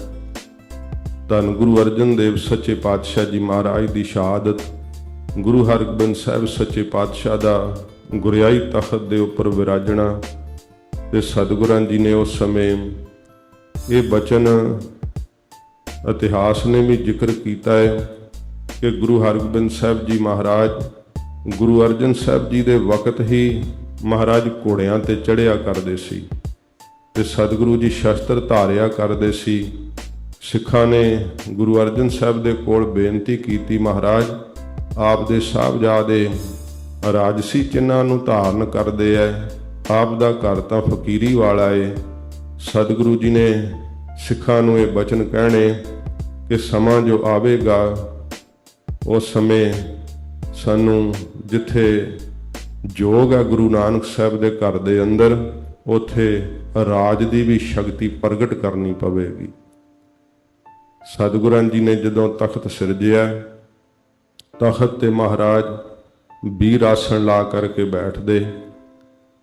ਸਤਿਗੁਰੂ ਗਰੀਬ ਨਿਵਾਸ ਸੱਚੇ ਪਾਤਸ਼ਾਹ ਦਾ ਇਤਿਹਾਸ ਦੱਸਦਾ ਹੈ ਕਿ ਹਜੂਰ ਨੇ ਧੰਨ ਗੁਰੂ ਗੋਬਿੰਦ ਸਿੰਘ ਸਾਹਿਬ ਸੱਚੇ ਪਾਤਸ਼ਾਹ ਜੀ ਵੀ ਜਦੋਂ ਤਖਤ ਤੇ ਬੈਠਦੇ ਤਾਂ ਵੀਰ ਆਸਣ ਲਾ ਕੇ ਮਹਾਰਾਜ ਜੀ ਬੈਠਿਆ ਕਰਦੇ। ਜੇ ਬਾਣੀ ਵੀ ਉਚਾਰਨ ਕੀਤੀ ਹੈ ਤਾਂ ਸਤਿਗੁਰਾਂ ਨੇ ਵੀਰ ਆਸਣ ਲਾ ਕਰਕੇ ਇੱਕ ਓੰਕਾਰ ਤੋਂ ਲੈ ਕੇ 18 10 20 ਤੱਕ ਆਪਣੇ ਸ਼੍ਰੀ ਕੰਠ ਤੋਂ ਬਾਣੀ ਉਚਾਰਨ ਕੀਤੀ ਹੈ। ਜਿੱਥੇ ਭਗਤੀ ਦਾ ਪ੍ਰਸਾਦ ਦੇ ਕਰਕੇ ਸਮਾਜ ਨੂੰ ਨਰੋਆ ਸਿਰਜਿਆ, ਉੱਥੇ ਸੱਚੇ ਪਾਤਸ਼ਾਹ ਨੇ ਸ਼੍ਰੀ ਅਕਾਲ ਤਖਤ ਸਾਹਿਬ ਜੀ ਦੀ ਫਿਰ ਸਿਰਜਣਾ ਕਰਕੇ ਸ਼ਕਤੀ ਬਖਸ਼ ਕੇ ਜਰਵਾਣੇ ਦੇ ਕੋਲੋਂ ਜਿੱਥੇ ਆਪਣੀ ਸਵੈ ਰੱਖਿਆ ਕਰਨੀ, ਉੱਥੇ ਮਜ਼ਲੂਮ ਤੇ ਗਰੀਬ ਦੀ ਰੱਖਿਆ ਵਾਸਤੇ ਸੱਚੇ ਪਾਤਸ਼ਾਹ ਨੇ ਉਪਦੇਸ਼ ਦ੍ਰਿੜ ਕੀਤਾ। ਕਿਉਂਕਿ ਇਸ ਦੇਸ਼ ਦੇ ਅੰਦਰ ਜਿਹੜੇ ਜਰਵਾਣੇ ਸੀ ਨਾ, ਕਾਬਲ ਤੋਂ ਚੜ੍ਹ ਕੇ ਆਉਂਦੇ ਸੀ, ਅਫਗਾਨਿਸਤਾਨ ਤੋਂ ਚੜ੍ਹ ਕੇ ਆਉਂਦੇ ਸੀ ਤੇ ਹਿੰਦੁਸਤਾਨ ਦੀ ਇੱਜ਼ਤ ਨੂੰ ਰੌਂਗਦੇ ਹੋਏ, ਬਹੂ ਬੇਟੀਆਂ ਨੂੰ ਪਕੜਦੇ ਹੋਏ, ਲੁੱਟਦੇ ਹੋਏ, ਮਾਰਦੇ ਹੋਏ ਵਾਪਸ ਪਰਤ ਜਾਂਦੇ ਸੀ। ਇਹਨਾਂ ਨੂੰ ਕੋਈ ਰੋਕ ਨਹੀਂ ਸੀ ਸਕਿਆ। ਸੱਚੇ ਪਾਤਸ਼ਾਹ ਜੀ ਮਹਾਰਾਜ ਜੀ ਨੇ ਇਹੋ ਜਿਹਾ ਹਜੂਰ ਨੇ ਮੁੱਢ ਬੰਨਿਆ, ਆਪਣੇ ਸਿੱਖਾਂ ਨੂੰ ਆਦੇਸ਼ ਦਿੱਤੇ ਕਿ ਸਾਡੇ ਦਰਸ਼ਨ ਕਰਨ ਆਉਣਾ ਹੈ, ਸੋਹਣੇ ਘੋੜੇ ਤੇ ਸੋਹਣੇ ਸ਼ਸਤਰ ਲੈ ਕਰਕੇ ਆਵੋ। ਸੱਚੇ ਪਾਤਸ਼ਾਹ ਜੀ ਮਹਾਰਾਜ ਕੋਈ ਮੋਹਰਾਂ ਚੜਾਉਂਦਾ, ਕੋਈ ਪਸ਼ਮੀਨੇ ਦੇ ਵਸਤਰ ਚੜਾਉਂਦਾ ਤੇ ਮਹਾਰਾਜ ਜੀ ਉਸ ਵੱਲ ਇੰਨਾ ਨਹੀਂ ਪਿਆਰ ਨਾਲ ਤੱਕਦੇ। ਜੇ ਕੋਈ ਘੋੜਾ ਭੇਟ ਕਰਦਾ ਹੈ, ਕੋਈ ਸ਼ਸਤਰ ਭੇਟ ਕਰਦਾ ਹੈ ਤੇ ਸੱਚੇ ਪਾਤਸ਼ਾਹ ਮਹਾਰਾਜ ਉਸ ਉੱਪਰ ਪ੍ਰਸੰਨ ਹੁੰਦੇ। ਬੜਾ ਧਨ ਖਰਚ ਕੇ ਸਿੱਖ ਸੰਗਤਾਂ ਮਹਾਰਾਜ ਕੋਲ ਘੋੜੇ ਸ਼ਸਤਰ ਲੈ ਕੇ ਆਉਣ ਲੱਗੀਆਂ। ਵੱਡੀ ਫੌਜ ਸੱਚੇ ਪਾਤਸ਼ਾਹ ਜੀ ਮਹਾਰਾਜ ਤਿਆਰ ਕੀਤੀ। ਜੋ ਤਖਤ ਦੀ ਸਿਰਜਣਾ ਦਾ ਬਾਹਰੀ ਸਰੂਪ ਸੀ ਨਾ, ਜਦੋਂ ਤਖਤ ਸਿਰਜਿਆ ਭਾਈ ਗੁਰਦਾਸ ਤੇ ਬਾਬਾ ਬੁੱਢਾ ਸਾਹਿਬ ਨੂੰ ਲਾ ਕੇ, ਉਸ ਸਮੇਂ ਤਾਂ ਸਾਧ ਸੰਗਤ ਜੀ ਕੋਈ ਇਹ ਰਾਜਸੀ ਚਿੰਨ੍ਹ ਪ੍ਰਗਟ ਨਹੀਂ ਸੀ ਹੋ ਰਿਹਾ ਤੇ ਸਤਿਗੁਰਾਂ ਦਾ ਤਖਤ ਤੇ ਬੈਠ ਕੇ ਚੰਦੂ ਦੀ ਨੱਕ ਵਿੱਚ ਨੱਥ ਪਾਉਣ ਦਾ ਬਚਨ ਕਹਿਣਾ, ਫਿਰ ਸਭ ਦੇ ਮਨ ਦੇ ਅੰਦਰ ਜਿਹੜਾ ਭੈ ਉੱਠਿਆ, ਮਸੰਦਾਂ ਦਾ ਦਿਲ ਦਹਿਲ ਗਿਆ। ਸਤਿਗੁਰੂ ਜੀ ਨੇ ਮਾਤਾ ਜੀ ਦੇ ਪੁੱਛਣ ਤੋਂ ਕਿਹਾ ਸੀ, ਸਮਾਂ ਆਵੇਗਾ ਐਡੀ ਵੱਡੀ ਤਾਕਤ ਗੁਰੂ ਨਾਨਕ ਸਾਹਿਬ ਬਖਸ਼ਿਸ਼ ਕਰਨਗੇ ਕਿ ਮੁਗਲਿਆ ਸਲਤਨਤ ਗੁਰੂ ਨਾਨਕ ਸਾਹਿਬ ਦੇ ਤਖਤ ਦੇ ਅੱਗੇ ਝੁਕ ਜਾਵੇਗੀ। ਰਾਜਿਆਂ ਦੇ ਵੀ ਤਖਤ ਹੋਇਆ ਕਰਦੇ ਐ, ਪਰ ਉਹ ਤਖਤ ਉਹਨਾਂ ਚਿਰ ਤੱਕ ਰਹਿੰਦੇ ਐ ਜਿੰਨਾ ਚਿਰ ਤੱਕ ਉਹਨਾਂ ਦਾ ਸਰੀਰ ਕਾਇਮ ਰਹਿੰਦਾ, ਜਾਂ ਸੀਨੇ ਬਸੀਨੇ ਚੱਲਦੀ ਉਹਨਾਂ ਦੀ ਰਾਜ ਗੱਦੀ ਉਹਨਾਂ ਦੇ ਜਦੋਂ ਵੰਸੀ ਮੁੱਕ ਜਾਂਦੀ ਹੈ ਉਦੋਂ ਉਹ ਰਾਜ ਗੱਦੀ ਵੀ ਨਾਲ ਹੀ ਸਮਾਪਤ ਹੋ ਜਾਂਦੀ ਹੈ। ਜਦੋਂ 12 ਮਿਸਲਾਂ ਦੇ ਜਰਨੈਲਾਂ ਨੇ ਦਿੱਲੀ ਨੂੰ ਫਤਿਹ ਕੀਤਾ ਸੀ, ਦਿੱਲੀ ਜਿੱਤ ਕਰਕੇ ਸਰਦਾਰ ਜੱਸਾ ਸਿੰਘ ਰਾਮਗੜੀਏ ਦਾ ਬੁੰਗਾ ਏ, ਜੋ ਬੁੰਗੇ ਸਾਹਿਬ ਆਪ ਦਰਸ਼ਨ ਕਰਦੇ ਹੋ ਨਾ ਸੱਚਖੰਡ ਸ੍ਰੀ ਹਰਿਮੰਦਰ ਸਾਹਿਬ ਜੀ ਦੀ ਪਰਿਕਰਮਾ ਦੇ ਅੰਦਰ। ਸਾਧ ਸੰਗਤ ਜੀ, ਜੇ ਲੰਗਰ ਵਾਲੇ ਪਾਸਿਓਂ ਦੀ ਤੁਸੀਂ ਉਹਨਾਂ ਬੁੰਗਿਆਂ ਦੇ ਦਰਸ਼ਨ ਕਰਨ ਲਈ ਪੁੱਜੋ ਤਾਂ ਉੱਥੇ ਇੱਕ ਥੜਾ ਬਣਿਆ ਹੋਇਆ, ਉਹ ਸੰਗਮਰਮਰ ਦਾ ਥੜਾ ਸੱਚਖੰਡ ਸ੍ਰੀ ਹਰਿਮੰਦਰ ਸਾਹਿਬ ਵੱਲ ਨੂੰ ਝੁਕਾ ਕੇ ਉਸ ਥੜੇ ਨੂੰ ਉੱਥੇ ਸਥਾਪਿਤ ਕੀਤਾ ਹੋਇਆ ਤੇ ਉਹਦੇ ਉੱਤੇ ਲਿਖੇ ਹੋਏ ਅੱਖਰ ਪੜ੍ਹਨ ਦਾ ਯਤਨ ਕਰਨਾ। ਲਿਖਿਆ ਹੋਇਆ ਕਿ ਇਹ ਉਹ ਥੜਾ ਹੈ, ਉਹ ਤਖਤ ਹੈ ਜਿਸ ਤਖਤ ਤੇ ਬੈਠ ਕੇ ਨੌਰੰਗੇ ਨੇ ਧੰਨ ਗੁਰੂ ਤੇਗ ਬਹਾਦਰ ਸੱਚੇ ਪਾਤਸ਼ਾਹ ਜੀ ਦੀ ਸ਼ਹਾਦਤ ਦਾ ਫਤਵਾ ਦਿੱਤਾ ਸੀ। ਇਹ ਉਹੋ ਹੀ ਦਿੱਲੀ ਦਾ ਤਖਤ ਹੈ ਜਿੱਥੇ ਬੈਠ ਕਰਕੇ ਤਵਸਬੀ ਰਾਜਿਆਂ ਨੇ ਹਿੰਦੁਸਤਾਨ ਦੀ ਆਬਰੂ ਨੂੰ ਰੌਂਗ ਦਿੱਤਾ ਸੀ। ਖਾਲਸੇ ਨੇ ਉਹ ਤਖਤ ਸੰਗਲ ਮਾਰ ਕੇ ਧੂ ਕੇ ਅੰਮ੍ਰਿਤਸਰ ਸਾਹਿਬ ਲਿਆਂਦਾ ਤੇ ਉਹ ਰਹਿੰਦੀ ਦੁਨੀਆ ਤੱਕ ਪ੍ਰਤੀਕ ਹੈ ਕਿ ਉਹ ਦੁਨਿਆਵੀ ਤਖਤ ਸੱਚਖੰਡ ਸ੍ਰੀ ਹਰਿਮੰਦਰ ਸਾਹਿਬ ਦੇ ਅੱਗੇ, ਸ੍ਰੀ ਅਕਾਲ ਤਖਤ ਸਾਹਿਬ ਦੇ ਅੱਗੇ ਝੁਕੇ ਹੋਏ ਦਿਖਾਏ ਤੇ ਉਹ ਸਦਾ ਸਾਧ ਸੰਗਤ ਜੀ ਝੁਕਿਆ ਹੋਇਆ ਤੁਸੀਂ ਵੇਖੋਗੇ। ਜਦੋਂ ਵੀ ਦਰਸ਼ਨ ਕਰਨ ਜਾਓ ਤਾਂ ਉਸ ਤਖਤ ਨੂੰ ਜ਼ਰੂਰ ਜਾ ਕਰਕੇ ਵੇਖਿਓ। ਸਤਿਗੁਰੂ ਗਰੀਬ ਨਿਵਾਜ ਸੱਚੇ ਪਾਤਸ਼ਾਹ ਜੀ ਨੇ ਜੋ ਇਹ ਸਿਧਾਂਤ ਦਿੱਤਾ, ਸਮਾਂ ਆਪਣੀ ਚਾਲ ਨਾਲ ਚੱਲਦਾ ਗਿਆ। 10ਵੇਂ ਪਾਤਸ਼ਾਹ ਧੰਨ ਗੁਰੂ ਗੋਬਿੰਦ ਸਿੰਘ ਸਾਹਿਬ ਸਤਿਗੁਰਾਂ ਜੀ ਨੇ ਗੁਰਿਆਈ ਤਖਤ ਸ੍ਰੀ ਗੁਰੂ ਗ੍ਰੰਥ ਸਾਹਿਬ ਸੱਚੇ ਪਾਤਸ਼ਾਹ ਜੀ ਨੂੰ ਬਖਸ਼ਿਆ। 5 ਪਿਆਰੇ ਤਾਬਿਆ ਖੜੇ ਕੀਤੇ। 5 ਪਿਆਰਿਆਂ ਨੂੰ ਤਾਬਿਆ ਖੜੇ ਕਰਨ ਦਾ ਸਾਧ ਸੰਗਤ ਜੀ ਵੱਡਾ ਸਤਿਗੁਰਾਂ ਜੀ ਦਾ ਉਦੇਸ਼ ਹੈ। ਸਤਿਗੁਰਾਂ ਜੀ ਨੇ ਪੰਥ ਨੂੰ ਅਤੇ ਸ੍ਰੀ ਗੁਰੂ ਗ੍ਰੰਥ ਸਾਹਿਬ ਸੱਚੇ ਪਾਤਸ਼ਾਹ ਜੀ ਨੂੰ ਇਹ ਮਹਾਰਾਜ ਜੀ ਨੇ ਵਡਿਆਈ ਬਖਸ਼ਿਸ਼ ਕੀਤੀ ਹੈ। ਮਹਾਂਪੁਰਖਾਂ ਦੇ ਬਚਨ ਕਹੇ ਹੋਏ ਕਿ ਪੰਥ ਨੂੰ ਗੁਰਿਆਈ ਦੇਣ ਦਾ ਥਾਂ ਚਮਕੌਰ ਸਾਹਿਬ ਦੀ ਕੱਚੀ ਗੜੀ ਹੈ। ਤੇ ਜਦੋਂ ਸ੍ਰੀ ਗੁਰੂ ਗ੍ਰੰਥ ਸਾਹਿਬ ਸੱਚੇ ਪਾਤਸ਼ਾਹ ਜੀ ਨੂੰ ਮਹਾਰਾਜ ਜੀ ਨੇ ਗੁਰਿਆਈ ਸੌਂਪੀ ਹੈ, ਬਖਸ਼ਿਸ਼ ਕੀਤੀ ਹੈ, ਨਾਂਦੇੜ ਸਾਹਿਬ ਦੀ ਪਾਵਨ ਧਰਤੀ ਤੇ ਸੱਚੇ ਪਾਤਸ਼ਾਹ ਨੇ ਉਸ ਸਮੇਂ 5 ਪਰਿਕਰਮਾਂ ਦੀ ਮਰਿਆਦਾ ਮਹਾਰਾਜ ਜੀ ਨੇ ਚਲਾਈ ਹੈ। 5 ਪਰਿਕਰਮਾਂ ਕੀਤੀਆਂ ਸ੍ਰੀ ਗੁਰੂ ਗ੍ਰੰਥ ਸਾਹਿਬ ਜੀ ਦੀਆਂ। 5 ਪੈਸੇ ਤੇ ਨਾਰੀਅਲ ਭੇਟ ਕਰਕੇ ਮਹਾਰਾਜ ਜੀ ਨੇ ਗੁਰਿਆਈ ਜੋਤ ਸ੍ਰੀ ਗੁਰੂ ਗ੍ਰੰਥ ਸਾਹਿਬ ਜੀ ਦੇ ਅੰਦਰ ਟਿਕਾਉਣਾ ਕੀਤੀ ਹੈ। ਭਾਵੇਂ ਕਿ ਪਹਿਲੇ ਸਰੂਪ ਤੋਂ ਹੀ ਸ਼ਬਦ ਨੂੰ ਗੁਰੂ ਸਤਿਗੁਰਾਂ ਜੀ ਨੇ ਕਥਨ ਕੀਤਾ ਹੈ, ਪਰ ਜਿਹੜੀ ਸੰਸਾਰਕ ਰੀਤੀ ਸੀ ਜੋ ਆਦਿ ਗੁਰੂ ਨਾਨਕ ਸਾਹਿਬ ਸੱਚੇ ਪਾਤਸ਼ਾਹ ਤੋਂ ਚਲੀ ਆ ਰਹੀ ਸੀ, ਉਸ ਮਰਿਆਦਾ ਨੂੰ ਪੂਰੀਆਂ ਕਰਦਿਆਂ ਸੱਚੇ ਪਾਤਸ਼ਾਹ ਨੇ ਸ੍ਰੀ ਗੁਰੂ ਗ੍ਰੰਥ ਸਾਹਿਬ ਸੱਚੇ ਪਾਤਸ਼ਾਹ ਦੇ ਅੰਦਰ ਆਪਣੀ ਜੋਤ ਟਿਕਾਈ ਅਤੇ ਪੰਥ ਨੂੰ ਆਪਣਾ ਸਰੀਰ ਸਤਿਗੁਰਾਂ ਜੀ ਨੇ ਕਿਹਾ। ਸੱਚੇ ਪਾਤਸ਼ਾਹ ਜੀ ਮਹਾਰਾਜ ਜੀ ਦੇ ਖਾਲਸੇ ਨੇ ਹਜ਼ੂਰ ਦੇ ਦਿੱਤੇ ਹੋਏ ਅਸੂਲਾਂ ਨੂੰ ਕਿਵੇਂ ਕਮਾਇਆ ਤੇ ਕਾਇਮ ਰੱਖਿਆ। ਆਪਣੇ ਸਰੀਰਾਂ ਦੀਆਂ ਆਹੂਤੀਆਂ ਦੇ ਦਿੱਤੀਆਂ, ਪਰ ਸੱਚੇ ਪਾਤਸ਼ਾਹ ਦੇ ਸਿਧਾਂਤ ਨੂੰ ਕਦੇ ਠੇਸ ਨਾ ਲੱਗਣ ਦਿੱਤੀ। ਉਦੋਂ ਸਾਡੀ ਸੰਸਾਰ ਦੇ ਸਾਹਮਣੇ ਅਧੋਗਤੀ ਹੋਈ ਜਦੋਂ ਅਸੀਂ ਆਪਣੇ ਸਰੀਰਾਂ ਨੂੰ ਪਿਆਰ ਕੀਤਾ, ਸਤਿਗੁਰਾਂ ਦੇ ਟੁੱਟਦਿਆਂ ਹੋਇਆਂ ਸਿਧਾਂਤਾਂ ਨੂੰ ਆਪਣੇ ਮਨ ਨਾਲ ਸਮਝੌਤਾ ਕਰਕੇ ਵੇਖ ਲਿਆ। ਜਦੋਂ ਸੰਸਾਰ ਦੇ ਅੰਦਰ ਮਨੁੱਖ ਜੀਵਨ ਜਿਉਂਦਾ ਹੈ, ਜੇ ਉਹਦੇ ਦਿੱਤੇ ਹੋਏ ਰਹਿਬਰ ਦੇ ਅਸੂਲ ਟੁੱਟਦੇ ਹੋਣ, ਉਹਦੇ ਗੁਰੂ ਦਾ ਦਿੱਤਾ ਹੋਇਆ ਸਿਧਾਂਤ ਟੁੱਟਦਾ ਹੋਵੇ, ਤੇ ਉਹ ਮਨੁੱਖ ਦਾ ਜਿਉਣਾ ਜਿਹੜਾ ਉਹ ਮਰਨ ਨਾਲੋਂ ਬੱਤਰ ਹੋ ਜਾਂਦਾ ਹੈ। ਇਹੀ ਸ੍ਰੀ ਅਕਾਲ ਤਖਤ ਸਾਹਿਬ, ਜਿੱਥੇ ਕਦੇ ਫਿਰ ਜਥੇਦਾਰ ਬਾਬਾ ਨੈਣਾ ਸਿੰਘ ਸਾਹਿਬ ਨੇ ਅਕਾਲ ਤਖਤ ਸਾਹਿਬ ਜੀ ਦੀ ਜਥੇਦਾਰੀ ਦੀ ਸੇਵਾ ਕੀਤੀ। ਮੈਂ ਸ਼ੁਰੂ ਤੋਂ ਲੈ ਕਰਕੇ ਜੇ ਪੂਰਾ ਵਿਸਥਾਰ ਨਾਲ ਦੱਸਾਂ ਤਾਂ ਬਹੁਤ ਸਮਾਂ ਲੱਗੇਗਾ। ਭਾਈ ਗੁਰਦਾਸ ਸਾਹਿਬ ਜੀ ਨੂੰ ਇਹ ਸਤਿਗੁਰਾਂ ਜੀ ਨੇ ਮਾਣ ਬਖਸ਼ਿਸ਼ ਕੀਤਾ ਸੀ, ਕਿਉਂਕਿ ਕਈ ਸਿੱਖ ਸੰਗਤਾਂ ਵਿੱਚ ਭੁਲੇਖਾ ਪਾਉਣ ਦਾ ਯਤਨ ਕਰਦੇ ਆ ਜੀ ਇਹਨਾਂ ਨੇ ਇਹ ਸੰਗਤਾਂ ਉੱਤੇ ਆਪਣਾ ਹੁਕਮ ਚਲਾਉਣ ਲਈ ਅਕਾਲ ਤਖਤ ਸਾਹਿਬ ਦੀ ਇਹ ਹਕੂਮਤ ਦਾ ਬਹਾਨਾ ਬਣਾਇਆ ਹੋਇਆ ਹੈ। ਨਹੀਂ, ਪੰਥ ਆਦ ਸਮੇਂ ਤੋਂ ਹੀ ਸ਼੍ਰੀ ਅਕਾਲ ਤਖਤ ਸਾਹਿਬ ਜੀ ਦੀ ਤਾਬਿਆ ਬੜੇ ਬੜੇ ਗੁਰਮਤੇ ਸੋਧਦਾ ਰਿਹਾ ਹੈ ਤੇ ਅਰਦਾਸਾਂ ਕਰਕੇ ਸ਼੍ਰੀ ਅਕਾਲ ਤਖਤ ਸਾਹਿਬ ਦੇ ਉੱਪਰ ਜਦੋਂ ਸਿੰਘ ਚੱਲਦੇ ਰਹੇ ਹੈ, ਫਤਿਹ ਯਾਬੀਆਂ ਉਹਨਾਂ ਦੇ ਚਰਨਾਂ ਨੂੰ ਚੁੰਮਦੀਆਂ ਰਹੀਆਂ ਨੇ। ਸੱਚੇ ਪਾਤਸ਼ਾਹ ਮਹਾਰਾਜ ਇਹੋ ਜੀ ਬਖਸ਼ਿਸ਼ ਰਹਿਮਤ ਕਰਦੇ ਸੀ ਕਿ ਜਿੱਤ ਖਾਲਸੇ ਨੂੰ ਜਿਹੜੀ ਸੀ ਸਦਾ ਨਸੀਬ ਹੁੰਦੀ ਸੀ। ਕਦੇ ਗੁਰੂ ਕੇ ਖਾਲਸੇ ਨੇ ਹਾਰ ਦਾ ਜਿਹੜਾ ਸਵਾਦ ਸੀ ਨਹੀਂ ਸੀ ਚਖਿਆ। ਇਹ ਸਤਿਗੁਰਾਂ ਦੀ ਬਖਸ਼ਿਸ਼ ਰਹਿਮਤ ਸੀਗੀ, ਕਿਉਂਕਿ ਮਹਾਰਾਜ ਸੱਚੇ ਪਾਤਸ਼ਾਹ ਦੇ ਦਿੱਤੇ ਹੋਏ ਉਪਦੇਸ਼ ਦੇ ਮੁਤਾਬਕ ਗੁਰੂ ਕਾ ਖਾਲਸਾ ਜਰ ਜੋਰੂ ਤੇ ਜ਼ਮੀਨ ਵਾਸਤੇ ਨਹੀਂ ਸੀ ਲੜਦਾ, ਪਰ ਉਪਕਾਰ ਵਾਸਤੇ, ਧਰਮ ਦੀ ਰੱਖਿਆ ਵਾਸਤੇ ਗੁਰੂ ਕੇ ਖਾਲਸੇ ਯੁੱਧ ਕਰਦੇ ਸੀ। ਕਦੇ ਫਿਰ ਉਹ ਵਕਤ ਆਇਆ ਜਦੋਂ ਦੇਸ਼ ਦੀ ਧਰਤੀ ਤੇ ਖਾਲਸਾ ਰਾਜ ਸਥਾਪਿਤ ਹੋਇਆ। ਜਿਹੜਾ ਉਹ ਤਖਤ ਹੈ ਨਾ, ਜਿਹੜਾ ਸੋਨੇ ਦਾ ਤਖਤ, ਇੰਗਲੈਂਡ ਦੇ ਮਿਊਜ਼ੀਅਮ ਦੇ ਅੰਦਰ ਪਿਆ ਹੋਇਆ ਸੋਨੇ ਦਾ ਤਖਤ, ਜਿਸ ਦੇ ਉੱਤੇ ਸ਼ੇਰੇ ਪੰਜਾਬ ਮਹਾਰਾਜਾ ਰਣਜੀਤ ਸਿੰਘ ਸਾਹਿਬ ਬੈਠਿਆ ਕਰਦੇ ਸੀ ਤੇ ਸੱਜੇ ਡੌਲੇ ਦੇ ਅੰਦਰ ਕੋਹੇ ਨੂਰ ਹੀਰਾ ਵੱਜਿਆ ਹੁੰਦਾ ਸੀ।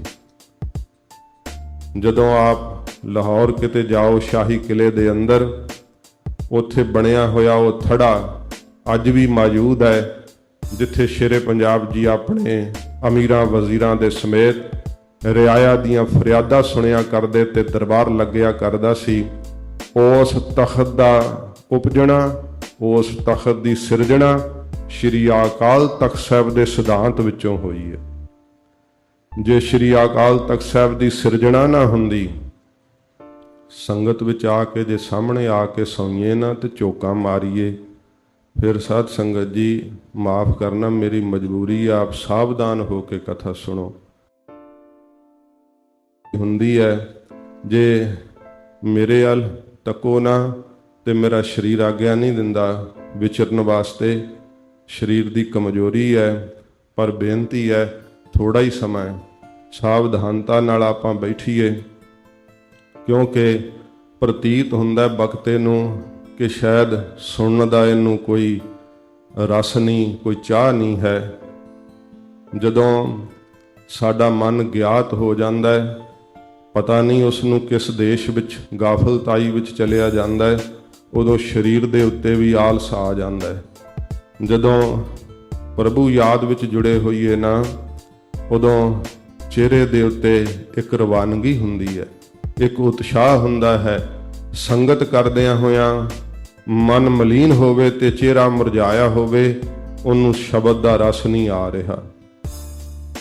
ਸੰਗਤ ਦੇ ਅੰਦਰ, ਮਨ ਦੇ ਅੰਦਰ ਉਤਸ਼ਾਹ ਤੇ ਚਾਹ ਹੁੰਦਾ, ਕਿਉਂਕਿ ਮਹਾਰਾਜ ਕਿਹਾ ਨਾਨਕ ਭਗਤਾਂ ਸਦਾ ਵਿਗਾਸ। ਜੇ ਸੰਗਤ ਕਰਨ ਨਾਲ ਵਿਗਾਸ ਨਾ ਆਇਆ ਤੇ ਸੰਸਾਰ ਵਿੱਚ ਕੋਈ ਥਾਂ ਨਹੀਂ ਜਿੱਥੇ ਤੈਨੂੰ ਵਿਗਾਸ ਮਿਲਣਾ, ਖੇੜਾ ਮਿਲਣਾ।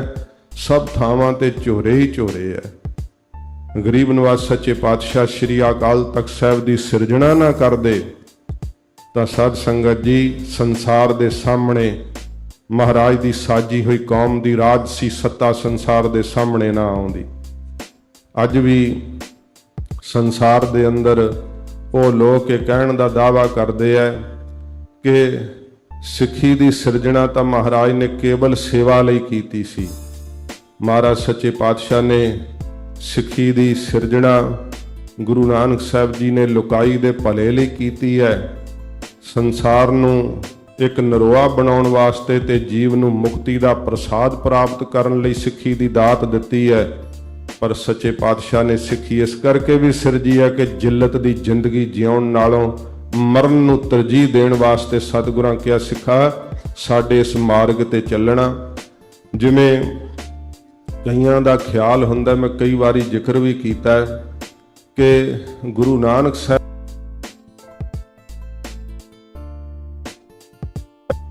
ਸ੍ਰੀਮਾਨ ਸੰਤ ਬਾਬਾ ਜਰਨੈਲ ਸਿੰਘ ਜੀ ਖਾਲਸਾ ਪਿੰਡਰਾਂ ਵਾਲੇ ਮਹਾਂਪੁਰਖ ਜਦੋਂ ਕਥਾ ਕਰਨ ਲੱਗੇ ਅਜੇ ਤੇ ਪਤਵੰਤੇ ਸੱਜਣ ਕਹਿੰਦੇ ਮਹਾਰਾਜ ਠੰਡੀ ਕਥਾ ਕਰਿਓ, ਕੋਈ ਗਰਮ ਕਥਾ ਨਾ ਕਰਿਓ। ਮਹਾਂਪੁਰਖ ਕਹਿੰਦੇ ਭਾਈ ਤੁਸੀਂ ਦੱਸ ਦਿਓ ਜਿਹੜੀ ਕਥਾ ਕਹੋ ਉਹੋ ਹੀ ਕਰ ਦਿਆਂਗੇ। ਕਹਿੰਦੇ ਜੀ ਗੁਰੂ ਨਾਨਕ ਸਾਹਿਬ ਜੀ ਦੀ ਕਥਾ ਜਿਹੜੀ ਆ ਉਹ ਕਰੋ, ਕੋਈ ਮਹਾਰਾਜ ਦੇ ਸ਼ਬਦ ਦੀ ਕਥਾ ਕਰੋ। ਤੇ ਮਹਾਂਪੁਰਖ ਕਹਿੰਦੇ ਭਾਈ ਗੁਰੂ ਨਾਨਕ ਸਾਹਿਬ ਕਹਿੰਦੇ ਆ, ਜਾਓ ਤਾਂ ਪ੍ਰੇਮ ਖੇਲਣ ਕਾ ਚਾਓ, ਸਿਰ ਧਰ ਤਲੀ ਗਲੀ ਮੇਰੀ ਆਓ, ਇਤ ਮਾਰਗ ਪੈਰ ਧਰੀਜੈ, ਸਿਰ ਦੀਜੈ ਕਾਣ ਨਾ ਕੀਜੈ। ਕਹਿੰਦੇ ਜੀ ਇਹ ਗੁਰੂ ਨਾਨਕ ਸਾਹਿਬ ਦੀ ਬਾਣੀ। ਜੇ ਭਾਈ ਸਿੱਖ ਹੋ ਕੇ ਆਪਾਂ ਜਪਜੀ ਸਾਹਿਬ ਨਹੀਂ ਪੜ੍ਹਦੇ ਤੇ ਤੁਸੀਂ ਕੀ ਅਨੁਮਾਨ ਲਾਈ ਜਾਂਦੇ ਹੋ ਕਿ ਗੁਰੂ ਨਾਨਕ ਸਾਹਿਬ ਦਾ ਕੀ ਸਿਧਾਂਤ ਹੋਏਗਾ। ਧੰਨ ਗੁਰੂ ਨਾਨਕ ਦੇਵ ਸੱਚੇ ਪਾਤਸ਼ਾਹ ਮਹਾਰਾਜ ਉਸ ਵਕਤ ਵਿੱਚ ਮਹਾਰਾਜ ਦਾ ਅਵਤਾਰ ਹੋਇਆ ਜਦੋਂ ਇਸਲਾਮ ਦਾ ਬੋਲਬਾਲਾ ਸੀ ਤੇ ਉਸ ਰਾਜ ਦੇ ਵਿੱਚ ਸਰੇਆਮ ਸਿਰ ਕਤਲ ਕਰ ਦਿੱਤਾ ਜਾਂਦਾ ਸੀ, ਸਿਰ ਵੱਢ ਦਿੱਤਾ ਜਾਂਦਾ ਸੀ। ਹਜੂਰ ਨੇ ਉਸ ਵੇਲੇ ਵਿੱਚ, ਉਸ ਸਮੇਂ ਵਿੱਚ ਭਾਈ ਗੁਰਦਾਸ ਜੀ ਦੀ ਗਵਾਹੀ ਆ, ਗੜ ਬਗਦਾਦ ਨਵਾਇਕੈ, ਮੱਕਾ ਮਦੀਨਾ ਆਣ ਨਵਾਇਆ। ਸਮਰੱਥ ਸਤਿਗੁਰੂ ਜੀ ਨੇ ਸਿੱਖੀ ਦਾ ਸਿਧਾਂਤ ਦਿੱਤਾ। ਇਹ ਨਹੀਂ, ਭਾਈ ਵੀਰ ਸਿੰਘ ਸਾਹਿਬ ਨੇ ਲਿਖਿਆ, ਮੱਕੇ ਦੇ ਕਾਜੀ ਵੀ ਗੁਰੂ ਨਾਨਕ ਸਾਹਿਬ ਦੀ ਸਿੱਖੀ ਧਾਰਨ ਕਰ ਗਏ ਸੀ। ਵੱਡੇ ਵੱਡੇ ਮੁਸਲਮਾਨ ਜਿਨ੍ਹਾਂ ਨੇ ਸਤਿਗੁਰਾਂ ਦਾ ਸਿੱਖੀ ਪ੍ਰਸਾਦ ਪ੍ਰਾਪਤ ਕੀਤਾ, ਕਹਿਣ ਲੱਗੇ ਜੀ ਇਹ ਤਾਂ ਬਹੁਤ ਗਰਮ ਹੈ। ਜੇ ਸਤਿਗੁਰਾਂ ਜੀ ਦੀ ਬਾਣੀ ਉਹਨਾਂ ਨੂੰ ਲੱਗਦੀ ਹੈ ਕਿ ਬੜੀ ਗਰਮ ਹੈ, ਸਾਧ ਸੰਗਤ ਜੀ ਅੱਜ ਕੱਲ੍ਹ ਵੀ ਗੁਰਸਿੱਖ ਕਈ ਭੁਲੇਖਾ ਖਾ ਕੇ ਇਉਂ ਕਹਿ ਦਿੰਦੇ ਆ ਜੀ ਇਹ ਟਕਸਾਲੀ ਬੜੇ ਕੱਟੜ ਹੁੰਦੇ ਆ। ਆਪ ਜੀ ਵੇਖੋ, ਪਤੀ ਵਰਤਾ ਧਰਮ ਵਿੱਚ ਪਰਪੱਕ ਇਸਤਰੀ ਆਪਣੇ ਪਤੀ ਦੇ ਧਰਮ ਵਿੱਚ ਕੱਟੜ ਹੁੰਦੀ ਹੈ ਜਾਂ ਨਹੀਂ ਹੁੰਦੀ?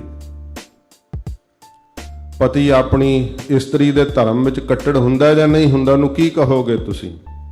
ਜੇ ਤਾਂ ਪਰ ਔਰਤਾਂ ਨਾਲ ਵਿਭਚਾਰ ਕਰੇ ਤੇ ਉਸ ਨੂੰ ਸਮਾਜ ਵਿੱਚ ਕੀ ਕਿਹਾ ਜਾਂਦਾ ਹੈ? ਇਸਤਰੀ ਆਪਣੇ ਮਰਦ ਤੋਂ ਬਿਨਾਂ ਕਿਤੇ ਹੋਰ ਵੇਖੇ ਝਾਕੇ ਤੇ ਉਹਨੂੰ ਸਮਾਜ ਵਿੱਚ ਕਿਵੇਂ ਦਾ ਸਮਝਿਆ ਜਾਂਦਾ ਹੈ? ਜੇ ਕੋਈ ਗੁਰੂ ਕੀ ਸਿੱਖੀ ਵਿੱਚ ਪਿਆਰ ਕਰਦਾ ਹੈ ਤੇ ਉਹ ਗੁਰੂ ਕੀ ਸਿੱਖੀ ਦਾ ਨਿਰੋਲ ਪ੍ਰਚਾਰ ਕਰਦਾ ਹੈ ਤੇ ਸ਼੍ਰੀਮਾਨ ਸੰਤ ਬਾਬਾ ਜਰਨੈਲ ਸਿੰਘ ਜੀ ਵਰਗੇ ਮਹਾਂਪੁਰਖਾਂ ਨੂੰ ਕੱਟੜ ਕਹਿ ਕੇ, ਕੱਟੜਵਾਦੀ ਕਹਿ ਕਰਕੇ, ਸ਼ਰ੍ਹਾ ਵਿੱਚ ਜਿਵੇਂ ਮੁਸਲਮਾਨ ਕੱਟੜਵਾਦੀ ਹੁੰਦੇ ਉਹੋ ਜਿਹੇ ਜਿਹੜੇ ਆ ਲੇਬਲ ਲਾ ਕਰਕੇ ਤੇ ਸੰਸਾਰ ਦੇ ਅੰਦਰ ਉਹਨਾਂ ਨੂੰ ਭੰਡਿਆ ਜਾਂਦਾ ਹੈ। ਜੇ ਕਰਕੇ ਗੁਰੂ ਸਾਹਿਬ ਦੀ ਸਿੱਖੀ ਦਾ ਪਿਆਰ ਕਰਨਾ ਕੱਟੜਵਾਦੀ ਹੈ ਤੇ ਮਹਾਂਪੁਰਖ ਕਹਿੰਦੇ ਭਾਈ ਅਸੀਂ ਕੱਟੜਵਾਦੀ ਹਾਂ। ਸਤਿਗੁਰੂ ਜੀ ਦੇ ਚਰਨਾਂ ਨਾਲ ਪਿਆਰ ਕਰਨਾ ਪੂਰਨ ਨਿਸ਼ਚੇ ਦੇ ਸਹਿਤ ਸੰਚਾਰ, ਤੁਹਾਨੂੰ ਚਾਹੇ ਸਤਵਾਦੀ ਕਹੇ ਚਾਹੇ ਵੱਖਵਾਦੀ ਕਹੇ, ਜੋ ਮਰਜ਼ੀ ਕਹੇ, ਪਰ ਸਾਧ ਸੰਗਤ ਜੀ ਉੱਥੇ ਜਾ ਕਰਕੇ ਪਛਾਣਿਆ ਜਾਂਦਾ ਜਦੋਂ ਸਭ ਰੂਹਾਂ ਸਰੀਰ ਛੱਡ ਕੇ ਤੁਰ ਜਾਂਦੀਆਂ ਨੇ। ਮਹਾਂਪੁਰਖਾਂ ਦੇ ਖਿਲਾਫ ਹੁਕਮਨਾਮਾ ਸਾਹਿਬ ਜਾਰੀ ਹੋਣਾ, ਭਾਵੇਂ ਕਿ ਤਖਤ ਵੇਖੋ ਸਤਿਗੁਰਾਂ ਦਾ ਸਿਰਜਿਆ ਹੋਇਆ। ਮੈਂ ਕੋਈ ਇਹੋ ਜਿਹੀ ਚੀਜ਼ ਨੂੰ ਨਹੀਂ ਛੇੜਨਾ ਚਾਹੁੰਦਾ ਕਿ ਜਿਸ ਪ੍ਰਕਾਰ ਕੋਈ ਮਨ ਨੂੰ ਦੁੱਖ ਲੱਗੇ, ਪਰ ਬੀਤ ਚੁੱਕੀਆਂ ਚੀਜ਼ਾਂ ਜਿਹੜੀਆਂ ਉਹ ਸੱਲ ਵਾਂਗ ਰੜਕਦੀਆਂ ਰਹਿੰਦੀਆਂ। ਇਹੋ ਜਿਹੇ ਸਤਪੁਰਸ਼ਾਂ ਦੇ ਖਿਲਾਫ ਗੁਰੂ ਘਰ ਦੀ ਸ਼ਕਤੀ ਵਰਤਣੀ। ਤੇ ਮਹਾਂਪੁਰਖਾਂ ਕਿਹਾ ਸੀ ਕਿ ਮੈਂ ਨਹੀਂ ਕਹਿੰਦਾ ਕਿ ਤੁਸੀਂ ਅਕਾਲ ਤਖਤ ਸਾਹਿਬ ਦੀ ਸ਼ਕਤੀ ਦੀ ਕਲਮ ਮੇਰੇ ਖਿਲਾਫ ਨਹੀਂ ਵਰਤ ਸਕਦੇ, ਵਰਤ ਸਕਦੇ ਹੋ, ਪਰ ਚੇਤਾ ਰੱਖਿਓ ਮਰ ਕੇ ਸਾਰਿਆਂ ਨੇ ਉੱਥੇ ਜਾਣਾ, ਉੱਥੇ ਫਿਰ ਕੀ ਮੂੰਹ ਦਿਖਾਓਗੇ? ਵਾਪਸ ਲੈਣਾ ਪਿਆ ਸੀ। ਤੇ ਕਦੇ ਸਾਡੇ ਇਤਿਹਾਸ ਵਿੱਚ ਇਹ ਨਹੀਂ ਹੋਇਆ ਕਿ ਤਖਤ ਤੋਂ ਕੀਤਾ ਹੋਇਆ ਜਾਰੀ ਹੁਕਮ ਵਾਪਸ ਲੈਣਾ ਪੈ ਜਾਵੇ, ਕਿਉਂਕਿ ਤਨਖ ਤੋਂ ਛੁੱਟਿਆ ਹੋਇਆ ਤੀਰ ਦੁਬਾਰਾ ਵਾਪਸ ਨਹੀਂ ਆਉਂਦਾ ਹੈ। ਤਖਤ ਤੋਂ ਜਾਰੀ ਹੋਇਆ ਹੁਕਮ ਵਾਪਸ ਨਹੀਂ ਲਿਆ ਜਾਂਦਾ ਹੈ। ਜਿਹੜੇ ਉਸ ਪਾਵਨ ਸਿਧਾਂਤ ਨੂੰ ਪਾਲਣ ਵਾਸਤੇ ਜਿਨ੍ਹਾਂ ਦੀ ਜ਼ਿੰਮੇਵਾਰੀ ਹੈ, ਉਹਨਾਂ ਨੂੰ ਗੁਰੂ ਹਰਗੋਬਿੰਦ ਸਾਹਿਬ ਸੱਚੇ ਪਾਤਸ਼ਾਹ ਜੀ ਦੇ ਪਾਵਨ ਸਰੂਪ ਵੱਲ ਤੱਕਣਾ ਚਾਹੀਦਾ, ਕਿਉਂਕਿ ਸਾਧ ਸੰਗਤ ਜੀ ਇਹ ਤਖਤਾਂ ਦੀ ਸਿਰਜਣਾ ਬੇਨਤੀਆਂ ਕਰਨ ਵਾਸਤੇ ਨਹੀਂ ਹੁੰਦੀ, ਤਖਤ ਦੀ ਸਿਰਜਣਾ ਹੁਕਮ ਕਰਨ ਵਾਸਤੇ ਹੁੰਦੀ ਹੈ। ਤੇ ਆਪ ਕਿਤੇ ਇੱਕ ਕਿਤਾਬ ਛਪੀ ਹੋਈ ਹੈ ਸ੍ਰੀ ਅਕਾਲ ਤਖਤ ਸਾਹਿਬ ਜੀ ਦੇ ਹੁਕਮਨਾਮੇ, ਉਹ ਲੈ ਕੇ ਪੜ੍ਹਿਓ। ਆਦਿ ਕਾਲ ਤੋਂ ਜਿੰਨੇ ਹੁਕਮਨਾਮੇ ਸਾਹਿਬ ਜਾਰੀ ਹੋਏ ਹੈ, ਉਹ ਸਾਰੇ ਹੁਕਮਨਾਮਾ ਸਾਹਿਬ ਦੀਆਂ ਕਾਪੀਆਂ ਨੇ ਉਹਦੇ ਉੱਪਰ ਹੂ ਬਹੂ। ਤਖਤ ਦੇ ਉੱਤੋਂ ਕਦੇ ਵੀ ਬੇਨਤੀ ਨਹੀਂ ਕੀਤੀ ਜਾਂਦੀ। ਸ਼੍ਰੀ ਅਕਾਲ ਤਖਤ ਸਾਹਿਬ ਦੇ ਹੁਕਮਨਾਮੇ ਸਾਹਿਬ ਦੇ ਉੱਪਰ ਲਿਖਿਆ ਜਾਂਦਾ ਹੈ, ਆਦੇਸ਼ ਜਾਰੀ ਕੀਤਾ ਜਾਂਦਾ ਹੈ, ਤੇ ਉਹ ਆਦੇਸ਼ ਕਰਨ ਵਾਲਾ ਕੋਈ ਮਨੁੱਖ ਨਹੀਂ, ਪੰਜਾਂ ਪਿਆਰਿਆਂ ਦੇ ਰੂਪ ਵਿੱਚ ਖਲੋਤਾ ਹੋਇਆ ਪੰਥ ਦਾ ਜਥੇਦਾਰ ਉਸ ਸਮੇਂ ਸਾਰੀ ਕੌਮ ਨੂੰ ਆਦੇਸ਼ ਜਾਰੀ ਕਰ ਰਿਹਾ ਹੁੰਦਾ।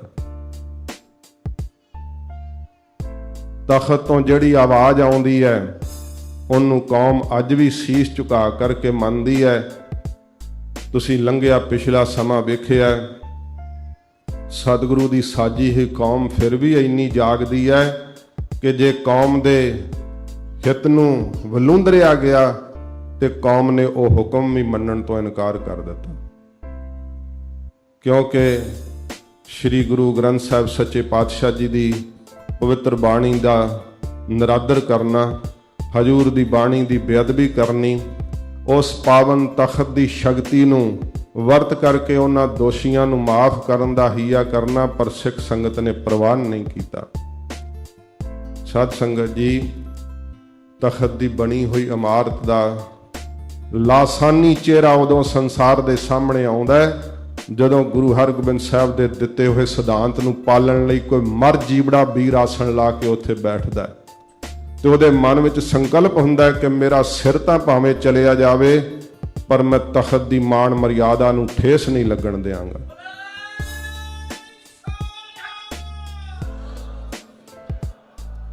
ਉਹ ਵਕਤ ਸੀ, ਮੈਂ ਆਪ ਨੂੰ ਇਤਿਹਾਸ ਦੇ ਵਿੱਚ ਦੀ ਦਰਸ਼ਨ ਕਰਾਵਾਂ, ਜਦੋਂ ਖਾਲਸੇ ਦਾ ਰਾਜ ਸੀ। ਅਸੀਂ ਆਪਣੇ ਹਰਿਮੰਦਰ ਸਾਹਿਬ ਦੇ ਉੱਪਰ ਸੋਨਾ ਝੁਲਾਇਆ। ਜਦੋਂ ਮਹਾਰਾਜੇ ਨੇ ਸੋਨੇ ਦੀ ਸੇਵਾ ਕੀਤੀ ਹੈ ਨਾ, ਉਸ ਸਮੇਂ ਭਾਵੇਂ ਇਹ ਜ਼ਿਕਰ ਬਹੁਤ ਘੱਟ ਆਉਂਦਾ ਹੈ, ਸੱਚਖੰਡ ਸ੍ਰੀ ਹਰਿਮੰਦਰ ਸਾਹਿਬ ਜੀ ਦੇ ਹੈੱਡ ਗ੍ਰੰਥੀ ਗਿਆਨੀ ਸੰਤ ਸਿੰਘ ਜੀ ਮੁਖੀ ਦਮਦਮੀ ਟਕਸਾਲ, ਉਹਨਾਂ ਨੇ ਮਹਾਰਾਜੇ ਨੂੰ ਇਹ ਪ੍ਰੇਰਨਾ ਕੀਤੀ ਸੀ। ਇਹ ਕਾਰਨ ਕੀ ਹੋਇਆ ਸੀ, ਜਦੋਂ ਕਹਿੰਦੇ ਲਾਹੌਰ ਤੋਂ ਸ਼ੇਰੇ ਪੰਜਾਬ ਜੀ ਆ ਰਹੇ ਸੀਗੇ, ਜਿੱਥੇ ਕੋਤਵਾਲੀ ਹੈ ਨਾ ਅੱਜ, ਇੱਥੇ ਮਹਾਰਾਜਾ ਸਾਹਿਬ ਰਿਆਇਆ ਦੀਆਂ ਸ਼ਿਕਾਇਤਾਂ ਸੁਣਿਆ ਕਰਦੇ ਸੀ। ਅਜਾਇਬ ਘਰ ਦੇ ਅੰਦਰ, ਜਿਹੜਾ ਕੇਂਦਰੀ ਸਿੱਖ ਅਜਾਇਬ ਘਰ ਹੈ, ਉਹਦੇ ਅੰਦਰ ਉਹ ਚੋਬਾਂ ਪਈਆਂ ਜਿਹੜੀਆਂ ਸ਼ੇਰੇ ਪੰਜਾਬ ਜੀ ਨੇ ਪੁਲ ਦੇ ਉੱਤੇ ਲਵਾਈਆਂ ਹੁੰਦੀਆਂ ਸੀਗੀਆਂ, ਬਹੁਤ ਯਾਦਗਾਰਾਂ ਨੇ। ਮਹਾਰਾਜਾ ਸਾਹਿਬ ਕੋਤਵਾਲੀ ਤੋਂ ਅੱਗੇ ਜੋੜਾ ਨਹੀਂ ਸੀ ਲੈ ਕੇ ਆਇਆ ਕਰਦੇ, ਉੱਥੇ ਜੋੜਾ ਉਤਾਰ ਦਿੰਦੇ ਸੀਗੇ। ਸ਼ੇਰੇ ਪੰਜਾਬ ਮਹਾਰਾਜਾ ਰਣਜੀਤ ਸਿੰਘ ਸਾਹਿਬ ਦੀ ਇੱਕ ਵਾਰ ਅਸਵਾਰੀ ਆ ਰਹੀ ਸੀ, ਮੇਲਾ ਲੱਗਿਆ ਹੋਇਆ ਰਸਤੇ 'ਚ, ਮੋਰਾ ਨਾਮ ਦੀ ਕੰਜਰੀ ਉੱਥੇ ਨਾਚ ਕਰ ਰਹੀ ਹੈ, ਤੇ ਜਿਨ੍ਹਾਂ ਨੇ ਮੇਲਾ ਲਾਇਆ ਉਹ ਕੁਝ ਇਕੱਠੇ ਹੋ ਕੇ ਮਹਾਰਾਜੇ ਕੋਲ ਗਏ ਆ ਕਿ ਮਹਾਰਾਜਾ ਸਾਹਿਬ, ਸਾਡੇ ਇੱਥੇ ਇਸ ਤਰ੍ਹਾਂ ਦਾ ਮੇਲਾ ਲੱਗਿਆ ਹੋਇਆ, ਜੇ ਸਰਕਾਰ ਉੱਥੋਂ ਦੀ ਹੋ ਕੇ ਜਾਵੇ ਤਾਂ ਸਾਡਾ ਬੜਾ ਮਾਣ ਹੋਵੇਗਾ। ਸ਼ੇਰੇ ਪੰਜਾਬ ਦਾ ਹਾਥੀ ਉੱਥੇ ਰੁਕਿਆ। ਕਹਿੰਦੇ ਆ ਕਿ ਉਹ ਮੋਰਾ ਨਾਮੇ ਕੰਜਰੀ ਦਾ ਨਾਚ ਜਦੋਂ ਮੁੱਕਿਆ ਤੇ ਬੜੇ ਲੋਕਾਂ ਨੇ, ਜਿਹੜੇ ਵੇਖਣ ਵਾਲੇ ਸੀ, ਉਹ ਆਪੋ ਆਪਣੀ ਵਿੱਤ ਮੁਤਾਬਕ, ਕਿਸੇ ਨੇ ਆਪਨੇ ਸੋਨੇ ਦਾ ਕੈਂਠਾ ਹੀ ਲਾ ਕੇ ਸਿੱਟ ਦਿੱਤਾ। ਹੁਣ ਦੱਸਣ ਵਾਲੇ ਨੇ ਇਹ ਸ਼ਿਕਾਇਤ ਕਰ ਦਿੱਤੀ। ਸ਼੍ਰੀ ਅਕਾਲ ਤਖਤ ਸਾਹਿਬ ਦੇ ਜਥੇਦਾਰ ਸਿੰਘ ਸਾਹਿਬ ਅਕਾਲੀ ਬਾਬਾ ਫੂਲਾ ਸਿੰਘ ਸਾਹਿਬ, 4 ਸਾਲ ਦੀ ਆਯੂ ਵਿੱਚ ਜਿਨ੍ਹਾਂ ਨੂੰ ਸਤਿਗੁਰੂ ਜੀ ਦੇ ਇਸ ਪੰਥ ਦੀ ਸੇਵਾ ਕਰਨ ਦਾ ਮਾਣ ਮਿਲਿਆ, ਹੌਲੀ ਹੌਲੀ ਜਦੋਂ 13 ਸਾਲ ਦੀ ਉਮਰ ਤੱਕ ਆਏ ਸੀਗੇ, ਆਪ ਸਤਿਗੁਰੂ ਦੀ ਪਵਿੱਤਰ ਬਾਣੀ ਦੇ ਅਖੰਡ ਪਾਠੀ, ਸੱਚੇ ਪਾਤਸ਼ਾਹ ਜੀ ਦੀ ਅੰਮ੍ਰਿਤ ਬਾਣੀ ਨੂੰ 5 ਗ੍ਰੰਥੀ ਕੰਠ ਜ਼ਬਾਨੀ ਯਾਦ ਕਰ ਲੈਣੀ, 10 ਗ੍ਰੰਥੀ ਦਾ ਕੰਠੋਂ ਜਾਪ ਕਰਨਾ, ਅਤੇ ਜਥੇਦਾਰ ਨੈਣਾ ਸਿੰਘ ਸਾਹਿਬ ਦੇ ਚੜ੍ਹਾਈ ਕਰ ਜਾਣ ਤੋਂ ਸ਼੍ਰੀ ਅਕਾਲ ਤਖਤ ਸਾਹਿਬ ਜੀ ਦੀ ਸੇਵਾ ਅਕਾਲੀ ਬਾਬਾ ਫੂਲਾ ਸਿੰਘ ਸਾਹਿਬ ਨੂੰ ਪ੍ਰਾਪਤ ਹੋਈ। ਜਦੋਂ ਮਹਾਰਾਜੇ ਦੀ ਬਾਬਤ ਤੇ ਦੱਸਿਆ, ਸਾਹਿਬ ਵੇਖੋ, ਲਾਹੌਰ ਦੇ ਜਿਹੜਾ ਸੋਨੇ ਦਾ ਤਖਤ ਹੈ, ਜਿੱਥੇ ਮਹਾਰਾਜਾ ਬੈਠਦਾ ਹੈ, ਆਪਣੇ ਅਮੀਰਾਂ ਵਜ਼ੀਰਾਂ ਦੀ ਸਭਾ ਲਾ ਕਰਕੇ ਆਪਣਾ ਆ ਕਰਕੇ ਪੱਖ ਪੇਸ਼ ਕਰੋ। ਸ਼ੇਰੇ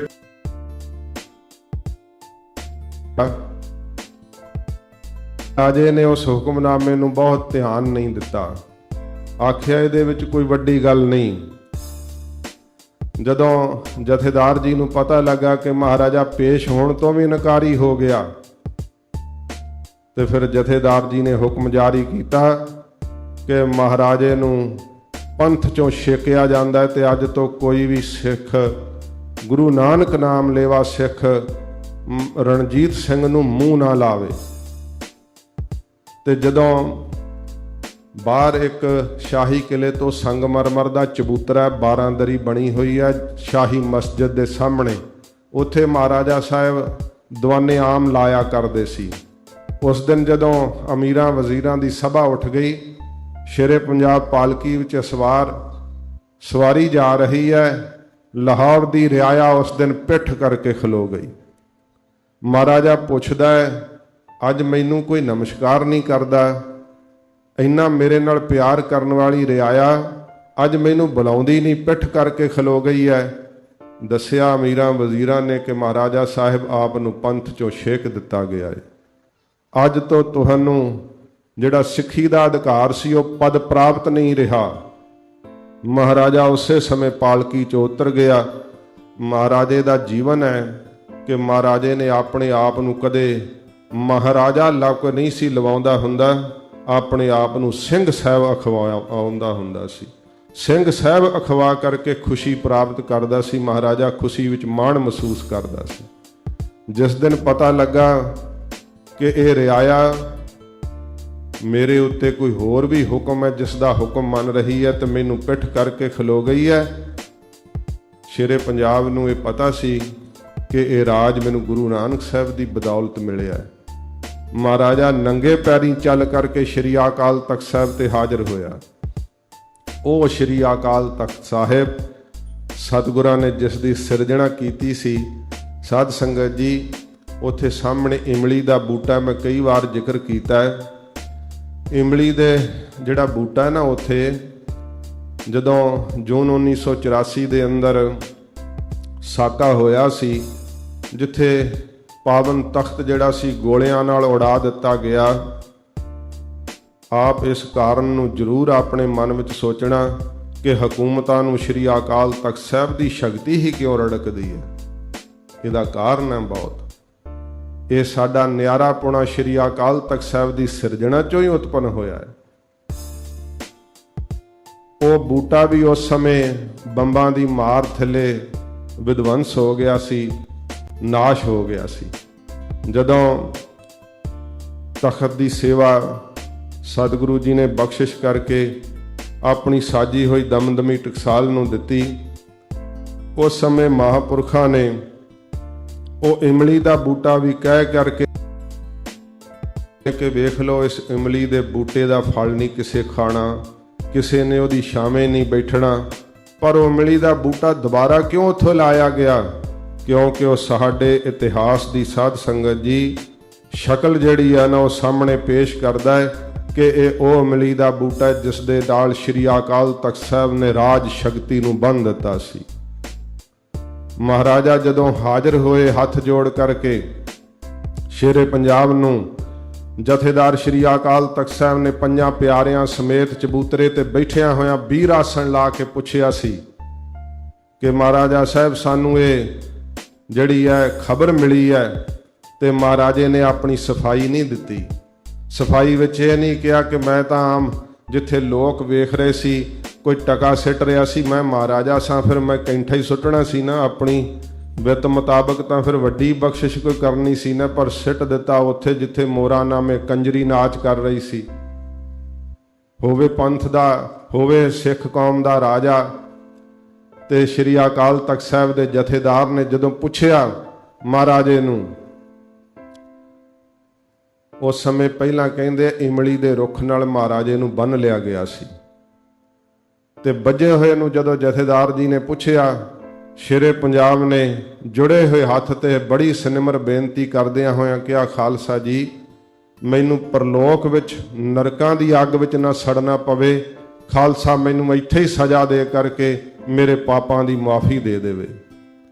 ਜਦੋਂ ਸ਼ੇਰੇ ਪੰਜਾਬ ਨੇ ਇੰਨਾ ਝੁਕ ਕੇ ਕਿਹਾ, ਇੰਨੀ ਹਲੀਮੀ ਨਾਲ, ਇੰਨੀ ਨਿਮਰਤਾ ਨਾਲ ਕਿਹਾ, ਉਸ ਸਮੇਂ ਭਾਵੇਂ ਕਿ ਕੋਟੜੇ ਮਾਰਨ ਦਾ ਵੀ ਹੁਕਮ ਦਿੱਤਾ ਸੀ, ਪਰ ਜਥੇਦਾਰ ਜੀ ਨੇ ਹੁਕਮ ਉਸੇ ਸਮੇਂ ਕਿਹਾ ਕਿ ਜੇ ਹੁਣ ਇੰਨੀ ਨਿਮਰਤਾ ਨਾਲ ਕਹਿੰਦਾ ਹੈ ਤੇ ਭਾਈ ਇਹ ਵੱਜਿਆਂ ਵਰਗੇ ਹੋ ਗਏ। ਗਿਆਨੀ ਸੰਤ ਸਿੰਘ ਜੀ ਨੇ ਉਸ ਸਮੇਂ ਕਿਹਾ ਸੀ, ਮਹਾਰਾਜਾ ਗੁਰੂ ਮਹਾਰਾਜ ਦੇ ਘਰ ਇਹ ਸੇਵਾ ਜਿਹੜੀ ਹੈ ਤੈਨੂੰ ਕਰਾਉਣੀ ਚਾਹੀਦੀ ਹੈ। ਪੰਥ ਨੇ ਗੁਰਮਤਾ ਕਰਕੇ ਫਿਰ ਮਹਾਰਾਜੇ ਨੂੰ ਇਹ ਸੇਵਾ ਦੀ ਪ੍ਰੇਰਨਾ ਕੀਤੀ ਤੇ ਸੱਚਖੰਡ ਸ੍ਰੀ ਹਰਿਮੰਦਰ ਸਾਹਿਬ ਜੀ ਇਮਾਰਤ ਦੇ ਉੱਤੇ ਸਾਧ ਸੰਗਤ ਜੀ ਸੋਨਾ ਮਹਾਰਾਜੇ ਨੇ ਸੇਵਾ ਵਜੋਂ ਚੜਾਇਆ ਤੇ ਉਹਦੇ ਉੱਤੇ ਜਿਹੜੇ ਅੱਖਰ ਲਿਖੇ ਹੋਏ ਹਨ ਨਾ, ਜਦੋਂ ਆਪ ਦਰਸ਼ਨ ਕਰਨ ਜਾਓ ਤੇ ਉਹ ਅੱਖਰ ਪੜ੍ਹਿਓ। ਖਾਲਸੇ ਨੇ ਅੱਖਰ ਲਿਖੇ ਹੈ ਕਿ ਗੁਰੂ ਰਾਮਦਾਸ ਸਾਹਿਬ ਜੀ ਨੇ ਆਪਣਾ ਪਰਮ ਸੇਵਕ ਜਾਣ ਕਰਕੇ ਤੇ ਆਪਣੀ ਦਇਆ ਕਰਕੇ ਮਹਾਰਾਜੇ ਕੋਲੋਂ ਇਹ ਸੇਵਾ ਕਰਵਾਈ। ਦਇਆ ਕਰਕੇ ਤੇ ਪਰਮ ਸੇਵਕ ਜਾਣ ਕਰਕੇ ਇਹ ਅੱਖਰ ਲਿਖੇ ਹੋਏ ਹੈ। ਮਹਾਰਾਜੇ ਦਾ ਰਾਜ ਇੰਨਾ ਵੱਡਾ ਸੀ, ਚਾਹੁੰਦਾ ਤੇ ਜੋ ਮਰਜ਼ੀ ਕਰ ਸਕਦਾ ਸੀ, ਪਰ ਉਸ ਨੂੰ ਪਤਾ ਸੀ ਕਿ ਸਿੱਖੀ ਅਸੂਲ ਜੇ ਕਰਕੇ ਰਾਜ ਸ਼ਕਤੀ ਨਾਲ ਭੰਗ ਹੋਏ ਤਾਂ ਸਦੀਆਂ ਲਈ ਇਹ ਮੇਰਾ ਸਮਾਂ ਕਲੰਕਿਤ ਹੋ ਜਾਵੇਗਾ। ਸਦਾ ਸ਼੍ਰੀ ਅਕਾਲ ਤਖਤ ਸਾਹਿਬ ਦੇ ਅੱਗੇ ਜਿਹੜਾ ਝੁਕਿਆ, ਗੁਰੂ ਨਾਨਕ ਸਾਹਿਬ ਜੀ ਦੇ ਘਰ ਦੇ ਅੱਗੇ ਹੱਥ ਜੋੜੇ ਹੈ, ਉਸ ਨੂੰ ਸਦਾ ਇਤਿਹਾਸ ਨੇ ਸੁਨਹਿਰੀ ਅੱਖਰਾਂ ਵਿੱਚ ਯਾਦ ਕੀਤਾ ਹੈ। ਸ਼੍ਰੀ ਅਕਾਲ ਤਖਤ ਸਾਹਿਬ ਜੀ ਦਾ ਸਿਰਜਣਾ ਦਿਵਸ ਆਪ ਜੀ ਭਾਵੇਂ ਕਿ ਪਿਛਲੇ ਹਫ਼ਤੇ ਵੀ ਜਿੱਥੇ ਸੈਕਰਾਮੈਂਟੋ ਵਿੱਚ ਵੀ ਮੈਂ ਹਾਜ਼ਰੀ ਭਰੀ ਸੀ, ਉੱਥੇ ਵੀ ਪੂਰਾ ਹਫ਼ਤਾ ਸ਼੍ਰੀ ਅਕਾਲ ਤਖਤ ਸਾਹਿਬ ਜੀ ਦੀ ਸਿਰਜਣਾ ਦਿਵਸ ਮਨਾਇਆ ਗਿਆ ਤੇ ਨਹੀਂ ਸੀ ਪਹਿਲੋਂ ਮੈਨੂੰ ਪਤਾ, ਪਰ ਆ ਕੇ ਜਦੋਂ ਪਤਾ ਲੱਗਿਆ ਵੀ ਮਹਾਰਾਜ ਦੇ ਇਸ ਸਥਾਨ ਤੇ ਵੀ ਜੋ ਟਕਸਾਲ ਦਾ ਅਮਰੀਕਾ ਦੇ ਅੰਦਰ ਕੇਂਦਰੀ ਸਥਾਨ ਹੈ, ਇੱਥੇ ਵੀ ਮਹਾਰਾਜ ਸੱਚੇ ਪਾਤਸ਼ਾਹ ਜੀ ਦਾ ਇਹ ਪਵਿੱਤਰ ਦਿਹਾੜਾ ਮਨਾਇਆ ਜਾ ਰਿਹਾ ਹੈ। ਮਨ 'ਚ ਸੀ ਕਿ ਕੋਈ ਵਿਸ਼ੇਸ਼ ਕਥਾ ਕਰੀਏ। ਫਿਰ ਭਾਈ ਸਾਹਿਬ ਤੋਂ ਪਤਾ ਲੱਗਾ ਕਿ ਗੁਰੂ ਹਰਗੋਬਿੰਦ ਸਾਹਿਬ ਦੇ ਜੀਵਨ ਦੀ ਕਥਾ ਚੱਲ ਰਹੀ ਹੈ ਤੇ ਫਿਰ ਅਸੀਂ ਕਿਹਾ ਕਿ ਉਸ ਚੱਲਦੀ ਕਥਾ ਵਿੱਚ ਹੀ ਜੇ ਤੁਸੀਂ ਕਹੋ ਤਾਂ ਹਾਜ਼ਰੀ ਭਰ ਦਈਏ ਜਾਂ ਵੱਖਰੀ ਕੋਈ ਕਥਾ ਕਰਨੀ ਹੈ। ਉਹਨਾਂ ਨੇ ਇੱਛਾ ਕੀਤੀ ਕਿ ਲੜੀਵਾਰ ਕਥਾ 'ਚ ਤੁਸੀਂ ਹਾਜ਼ਰੀ ਭਰੋ। ਇਤਿਹਾਸ ਗੁਰੂ ਹਰਗੋਬਿੰਦ ਸਾਹਿਬ ਸੱਚੇ ਪਾਤਸ਼ਾਹ ਜੀ ਮਹਾਰਾਜ ਦਾ ਪੂਰਾ ਹਫ਼ਤਾ ਆਪ ਸੰਗਤਾਂ ਨੇ ਸਰਵਣ ਕੀਤਾ ਹੈ। ਸ਼੍ਰੀ ਅਖੰਡ ਪਾਠ ਸਾਹਿਬ ਜੀ ਦੇ ਭੋਗ ਪਏ ਹੈ। ਮਹਾਰਾਜ ਜੀ ਨੇ ਭੋਗ ਤੇ ਜੋ ਸ਼੍ਰੀ ਮੁਖਵਾਕ ਬਖਸ਼ਿਸ਼ ਕੀਤਾ ਹੈ, ਥੋੜੇ ਸਮੇਂ ਲਈ ਸੱਚੇ ਪਾਤਸ਼ਾਹ ਜੀ ਦੇ ਸ਼ਬਦ ਨਾਲ ਆਪਣੀ ਸੁਰਤ ਜੋੜੀਏ। ਮਹਾਰਾਜ ਜੋ ਸਾਨੂੰ ਸਿੱਖਿਆ ਬਖਸ਼ਿਸ਼ ਕਰਦੇ ਆ, ਇਕਾਗਰਤਾ ਨਾਲ ਸਰਵਣ ਕਰੀਏ। ਸਤਿਗੁਰਾਂ ਦੇ ਪਾਵਨ ਚਰਨਾਂ ਦਾ ਧਿਆਨ ਕਰਦੇ ਹੋਏ ਆਖੋ ਜੀ ਸਤਨਾਮ ਸ਼੍ਰੀ ਵਾਹਿਗੁਰੂ ਸਾਹਿਬ ਜੀ। ਵਾਹਿਗੁਰੂ ਸਾਹਿਬ ਜੀ। ਸੋਰਠ ਮਹੱਲਾ ਪੰਜਵਾ। ਧੰਨ ਗੁਰੂ ਅਰਜਨ ਦੇਵ ਸੱਚੇ ਪਾਤਸ਼ਾਹ ਹਜੂਰ ਰਾਗ ਸੋਰਠ ਦੇ ਅੰਦਰ ਸ਼੍ਰੀ ਮੁਖਵਾਕ ਪਵਿੱਤਰ ਬਖਸ਼ਿਸ਼ ਕਰਦੇ ਹਨ। ਹਿਰਦੈ ਨਾਮ ਵਸਾਏ ਹੋ। ਸੱਚੇ ਪਾਤਸ਼ਾਹ ਜੀ ਕਹਿੰਦੇ ਐ ਨਾਮ ਨੂੰ ਜਿੱਥੇ ਆਪਣੀ ਜ਼ੁਬਾਨ ਤੇ ਧਰਨਾ ਹੈ ਨਾ, ਤੇ ਉਥੇ ਹਿਰਦੇ ਵਿੱਚ ਵਸਾਉਣਾ ਨਾਮ। ਹਿਰਦੇ ਵਿੱਚ ਨਾਮ ਪ੍ਰੀਤ ਤੋਂ ਬਿਨਾ ਨਹੀਂ ਵਸਦਾ। ਜੇ ਕਰਕੇ ਸਾਡਾ ਪਿਆਰ ਨਹੀਂ ਲੱਗਦਾ ਤੇ ਨਾਮ ਨਾਲ ਪ੍ਰੀਤ ਕਰਨੀ ਬੜੀ ਔਖੀ ਹੈ, ਬੜੀ ਡਾਢੀ ਔਖੀ ਹੈ। ਮਹਾਰਾਜ ਜੀ ਨੇ ਕਿਹਾ ਪ੍ਰੇਮ ਹਿਰਦੇ ਵਿੱਚ ਜਿਹੜਾ ਲੱਗਣਾ ਤਾਂ ਇਹ ਤਾਂ ਬੜੀ ਉੱਚੀ ਅਵਸਥਾ ਹੈ। ਮੁਖ ਤੋਂ ਨਾਮ ਆਖਣਾ ਬੜਾ ਔਖਾ ਹੈ। ਜਿਹੜਾ ਔਖਾ ਕਿਉਂ ਹੈ ਆਖਣਾ? ਕਿਉਂਕਿ ਮਨ ਦੀ ਰੁਚੀ ਨਾ ਹੋਣ ਕਰਕੇ ਚੰਗੇ ਭਲੇ ਜੇ ਸਥਿਰ ਬੈਠੇ ਹੋ, ਜਪਜੀ ਸਾਹਿਬ ਦਾ ਪਾਠ ਸ਼ੁਰੂ ਕਰੋ, ਉਸੇ ਵੇਲੇ ਉਬਾਸੀਆਂ ਆਉਂਦੀਆਂ। ਉਸੇ ਸਮੇਂ ਹੀ ਸਰੀਰ ਆਲਸ ਵਿੱਚ ਆ ਜਾਂਦਾ ਹੈ, ਕਿਉਂਕਿ ਨਾਮ ਦੇ ਜਪਣ ਵੱਲ ਮਨ ਪ੍ਰਵਿਰਤ ਨਹੀਂ ਹੁੰਦਾ। ਇਹਦਾ ਰਸ ਆਉਣਾ ਬੜਾ ਦੁਸਤਰਵ ਹੈ, ਪਰ ਜਦੋਂ ਆਉਣ ਲੱਗ ਜਾਂਦਾ ਨਾ, ਇਹੋ ਜਿਹਾ ਕੋਈ ਆਨੰਦਿਤ ਰਸ ਵੀ ਨਹੀਂ ਹੈ। ਜਿਸ ਨੇ ਪਾਇਆ ਉਹ ਇਸ ਰਸ ਨੂੰ ਪਾ ਕਰਕੇ ਇਹੋ ਜਿਹਾ ਅਸਚਰਜ ਅਵਸਥਾ ਨੂੰ ਪ੍ਰਾਪਤ ਹੋਇਆ ਕਿ ਮੁਖ ਤੋਂ ਦੱਸ ਵੀ ਨਹੀਂ ਸਕਿਆ ਕਿ ਇਹਦਾ ਆਨੰਦ ਕੀ ਹੈ, ਇਹਦਾ ਰਸ ਕੀ ਹੈ। ਸਤਿਗੁਰੂ ਜੀ ਕਹਿੰਦੇ ਨੇ ਹਿਰਦੈ ਨਾਮ ਵਸਾਏ ਹੋ। ਜੇ ਗੁਰਸਿੱਖੋ ਹਿਰਦੇ ਦੇ ਅੰਦਰ ਵਸਾਉਣਾ ਤੋ ਮਾਇਆ ਦਾ ਪਿਆਰ ਨਾ ਵਸਾਓ। ਸੰਸਾਰ ਦੇ ਅੰਦਰ ਮਾਇਆ ਸਰੀਰ ਤੱਕ ਸੀਮਤ ਰੱਖੋ। ਸੰਸਾਰ ਦੇ ਪਦਾਰਥ ਸਰੀਰ ਤੱਕ ਸੀਮਤ ਰੱਖੋ, ਕਿਉਂਕਿ ਲੋੜਾਂ ਨੇ ਸਰੀਰ ਦੀਆਂ, ਪਰ ਹਿਰਦੇ ਵਿੱਚ ਇਹਨਾਂ ਪਦਾਰਥਾਂ ਦੀ ਪ੍ਰੀਤ ਨੂੰ ਥਾਂ ਨਾ ਦਿਓ। ਹਿਰਦੇ ਦੇ ਅੰਦਰ ਮਾਇਆ ਦੇ ਪਿਆਰ ਨੂੰ ਥਾਂ ਨਾ ਦਿਓ। ਹਿਰਦੇ ਦੇ ਅੰਦਰ ਵਾਹਿਗੁਰੂ ਦੇ ਨਾਮ ਨੂੰ ਮਹਾਰਾਜ ਕਹਿੰਦੇ ਭਾਈ ਵਸਾਉਣਾ ਕਰੋ। ਘਰ ਬੈਠੇ ਗੁਰੂ ਧਿਆਏ ਹੋ। ਜਦੋਂ ਹਿਰਦੇ ਵਿੱਚ ਵਸਿਆ ਨਾਮ, ਜਿਹੜਾ ਘਰ ਸ਼ਬਦ ਹੈ ਨਾ ਸਾਧ ਸੰਗਤ ਜੀ, ਇਹ ਮਹਾਰਾਜ ਜੀ ਨੇ ਸਰੀਰ ਰੂਪੀ ਘਰ ਨੂੰ ਵੀ ਵਰਤਿਆ ਹੈ ਘਰ ਸ਼ਬਦ, ਕਿ ਆਪਣੇ ਸਰੀਰ ਦੇ ਅੰਦਰ ਅੰਤਰਮੁਖੀ ਬਿਰਤੀ ਕਰਕੇ ਜਪਿਆ ਜਾਂਦਾ ਹੈ। ਜਦੋਂ ਨਾਮ ਹਿਰਦੇ ਵਿੱਚ ਵਸ ਜਾਵੇ, ਉਦੋਂ ਬਾਹਰ ਕੌਣ ਕੀ ਕਰ ਰਿਹਾ ਹੈ ਇਹ ਸਾਡੀਆਂ ਅੱਖਾਂ ਵੇਖ ਕਰਕੇ ਬੁੱਧੀ ਨਿਰਣਾ ਨਹੀਂ ਕਰਦੀ। ਫਿਰ ਸਾਡੀਆਂ ਅੱਖਾਂ ਕੀ ਵੇਖਦੀਆਂ ਨੇ?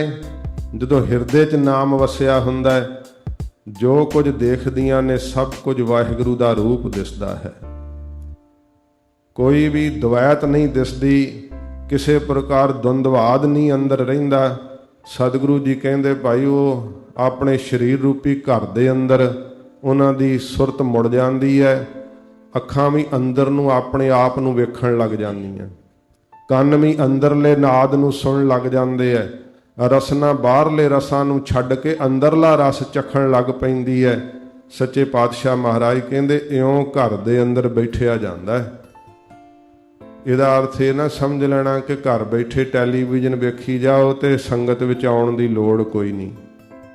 ਕਈ ਇਉਂ ਸੋਚ ਲੈਂਦੇ ਆ, ਘਰ ਵਿੱਚ ਬੈਠੇ ਹੋਏ ਚੈਨਲ ਬਦਲੀ ਜਾਣੇ, ਗੱਲਾਂ ਗੱਪਾਂ ਮਾਰੀ ਜਾਣੀਆਂ, ਤਰ੍ਹਾਂ ਤਰ੍ਹਾਂ ਦੇ ਪਦਾਰਥ ਛਕੀ ਜਾਣੇ, ਇੱਕ ਛੁੱਟੀ ਵਾਲਾ ਦਿਨ ਵੀ ਸੰਗਤ ਵਿੱਚ ਨਾ ਆ ਕਰਕੇ ਬਤੀਤ ਕਰਨਾ। ਇਹੋ ਜਿਹਾ ਘਰ ਠਹਿਰਨ ਵਾਸਤੇ ਆਗਿਆ ਨਹੀਂ ਕੀਤੀ। ਮਹਾਰਾਜ ਕਹਿੰਦੇ ਭਾਈ ਸੰਗਤ ਕਰਨੀ ਹੈ, ਤੇ ਸੰਗਤ ਬਹੁਤੇ ਇਕੱਠ ਦਾ ਨਾਮ ਵੀ ਸੰਗਤ ਨਹੀਂ ਹੁੰਦਾ। ਸੰਗਤ ਉਹਦਾ ਨਾਮ ਹੈ ਜਿੱਥੇ ਪ੍ਰਭੂ ਦੀ ਯਾਦ, ਜਿੱਥੇ ਵਾਹਿਗੁਰੂ ਦਾ ਪਿਆਰ ਹਿਰਦੇ ਦੇ ਅੰਦਰ ਪ੍ਰਾਪਤ ਹੋ ਰਿਹਾ ਹੋਵੇ, ਕੰਨਾਂ ਵਿੱਚ ਨਿਰੰਕਾਰ ਦੀ ਸਿਫਤ ਸਮਾ ਰਹੀ ਹੋਵੇ, ਉਹਨੂੰ ਸੰਗਤ ਕਹਿੰਦੇ ਐ। ਤੇ ਮਹਾਰਾਜ ਕਹਿੰਦੇ ਐ ਸਤ ਸੰਗਤ ਰੂਪੀ ਘਰ ਵਿੱਚ ਬੈਠ ਕਰਕੇ ਹਿਰਦੇ ਦੇ ਅੰਦਰ ਨਾਮ ਵਸਾ ਲਓ। ਜੇ ਸਤ ਸੰਗਤ ਰੂਪੀ ਘਰ ਅੰਦਰ ਬੈਠ ਕੇ ਵੀ ਨਾਮ ਦਾ ਪ੍ਰਸਾਦ ਨਾ ਪਾਇਆ ਤੇ ਫਿਰ ਕਿੱਥੋਂ ਨਾਮ ਦਾ ਪ੍ਰਸਾਦ ਪਾਵੇਂਗਾ?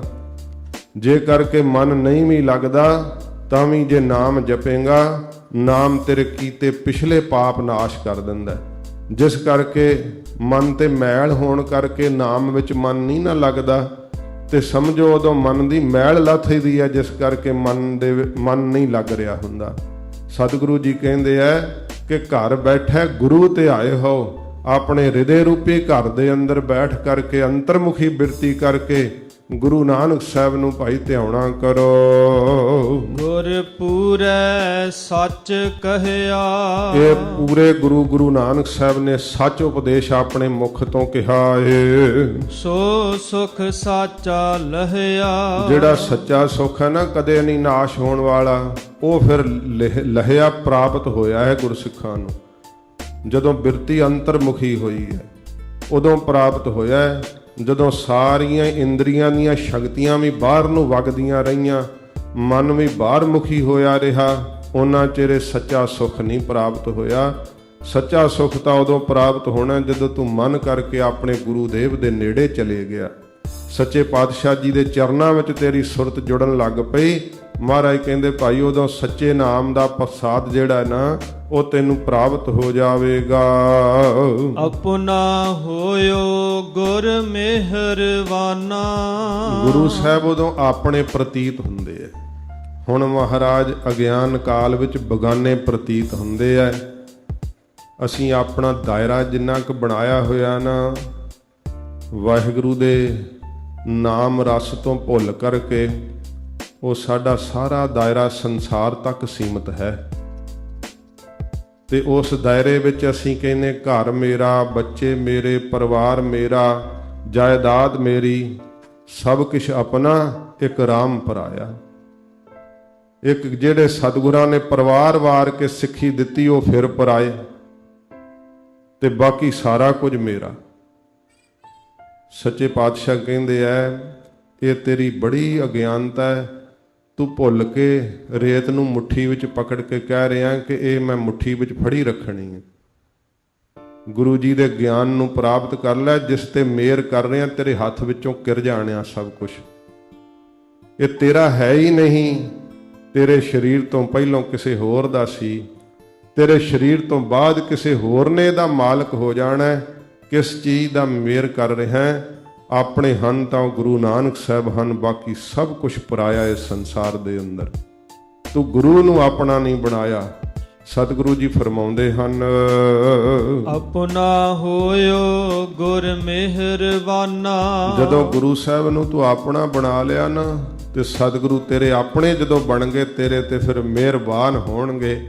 ਸੱਚੇ ਪਾਤਸ਼ਾਹ ਮਹਾਰਾਜ ਨੂੰ ਪਿਆਰ ਦੇ ਨਾਲ ਕੋਈ ਸਿੱਖ ਫਰਿਆਦ ਕਰਦਾ ਨਾ, ਤੇ ਗਰੀਬ ਨਵਾਜ਼ ਸੱਚੇ ਪਾਤਸ਼ਾਹ ਜੀ ਦਾ ਇਹ ਪਵਿੱਤਰ ਇਤਿਹਾਸ ਕਹਿੰਦਾ ਏ ਕਿ ਸੱਚੇ ਪਾਤਸ਼ਾਹ ਮਹਾਰਾਜ ਨੇ ਭਾਈ ਬੁੱਧੂ ਨੂੰ ਦਿੱਤਾ ਹੋਇਆ ਬਚਨ ਆਪਾਨ ਹੁੰਦੇ ਆ। ਸਤਿਗੁਰੂ ਆਪਣਾ ਬਚਨ ਫੇਰ ਲੈਂਦੇ ਆ, ਸਿੱਖ ਦਾ ਬਚਨ ਨਹੀਂ ਫਿਰਨ ਦਿੰਦੇ। ਮਹਾਰਾਜ ਕਹਿੰਦੇ ਜਾ ਉਹਨੂੰ ਪ੍ਰਸ਼ਾਦਾ ਛਕਾ, ਰਹਿਣਗੀਆਂ ਤਾਂ ਇੱਟਾਂ ਪਿੱਲੀਆਂ ਹੀ, ਪਰ ਪੱਕਿਆਂ ਦੇ ਭਾਅ ਵਿਕ ਜਾਣਗੀਆਂ। ਤੈਨੂੰ ਵੀ ਫਲ ਮਿਲ ਜਾਏਗਾ, ਪਰ ਬਚਨ ਉਹ ਨਹੀਂ ਫੇਰ ਸਕਦੇ ਅਸੀਂ। ਇਹ ਸਾਡਾ ਇਤਿਹਾਸ ਕਹਿੰਦਾ ਹੈ। ਸਤਿਗੁਰੂ ਜੀ ਇੰਨੀ ਮਿਹਰਬਾਨਗੀ ਕਰਦੇ ਆ। ਭਾਈ ਸ਼ਾਲੋ ਜੀ ਨੇ ਉਹ ਜੋਧਪੁਰ ਦੇ ਰਾਜੇ ਦੇ ਜਿਹੜਾ ਰਾਜਕੁਮਾਰ ਲੜਕਾ ਸੀ, ਉਹਨੂੰ ਲੜਕੀਆਂ ਵਾਲੇ ਕੱਪੜੇ ਪਾਏ। ਇਹ ਸਾਧ ਸੰਗਤ ਜੀ ਅੱਜ ਇਹਨਾਂ ਸਾਖੀਆਂ ਨੂੰ ਕਹਿੰਦੇ ਆ ਜੀ ਇਹ ਤਾਂ ਕਰਾਮਾਤਾਂ ਦੀਆਂ ਗੱਲਾਂ ਤੇ ਸਿੱਖਾਂ ਨੂੰ ਭਟਕਾ ਰਹੇ ਆ। ਭਾਈ ਸ਼ਾਲੋ ਜੀ ਦੇ ਸਥਾਨ ਤੇ ਦਰਸ਼ਨ ਕਰਿਓ, ਬਕਾਇਦਾ ਇਤਿਹਾਸ ਦੇ ਸਾਰੇ ਤੱਥ ਲਿਖੇ ਹੋਏ ਆ। ਭਾਈ ਸ਼ਾਲੋ ਜੀ ਦਾ ਟੋਭਾ ਹੈ ਅੰਮ੍ਰਿਤਸਰ ਸਾਹਿਬ ਦੇ ਅੰਦਰ। ਭਾਈ ਸ਼ਾਲੋ ਜੀ ਦਾ ਨਿਯਮ ਕੀ ਸੀ? ਸਾਰਾ ਦਿਨ ਦਰਸ਼ਨੀ ਡਿਉੜੀ ਦੇ ਵਿੱਚ ਝਾੜੂ ਫੇਰਦੇ ਰਹਿੰਦੇ ਹੁੰਦੇ ਸੀ। ਗੁਰੂ ਅਰਜਨ ਸਾਹਿਬ ਦੇ ਦਰਬਾਰ ਦੇ ਚਾਕਰ ਸੀਗੇ, ਤੇ ਉਸ ਨੇ ਪੈਰ ਧਰ ਦਿੱਤਾ ਝਾੜੂ ਦੇ ਉੱਤੇ।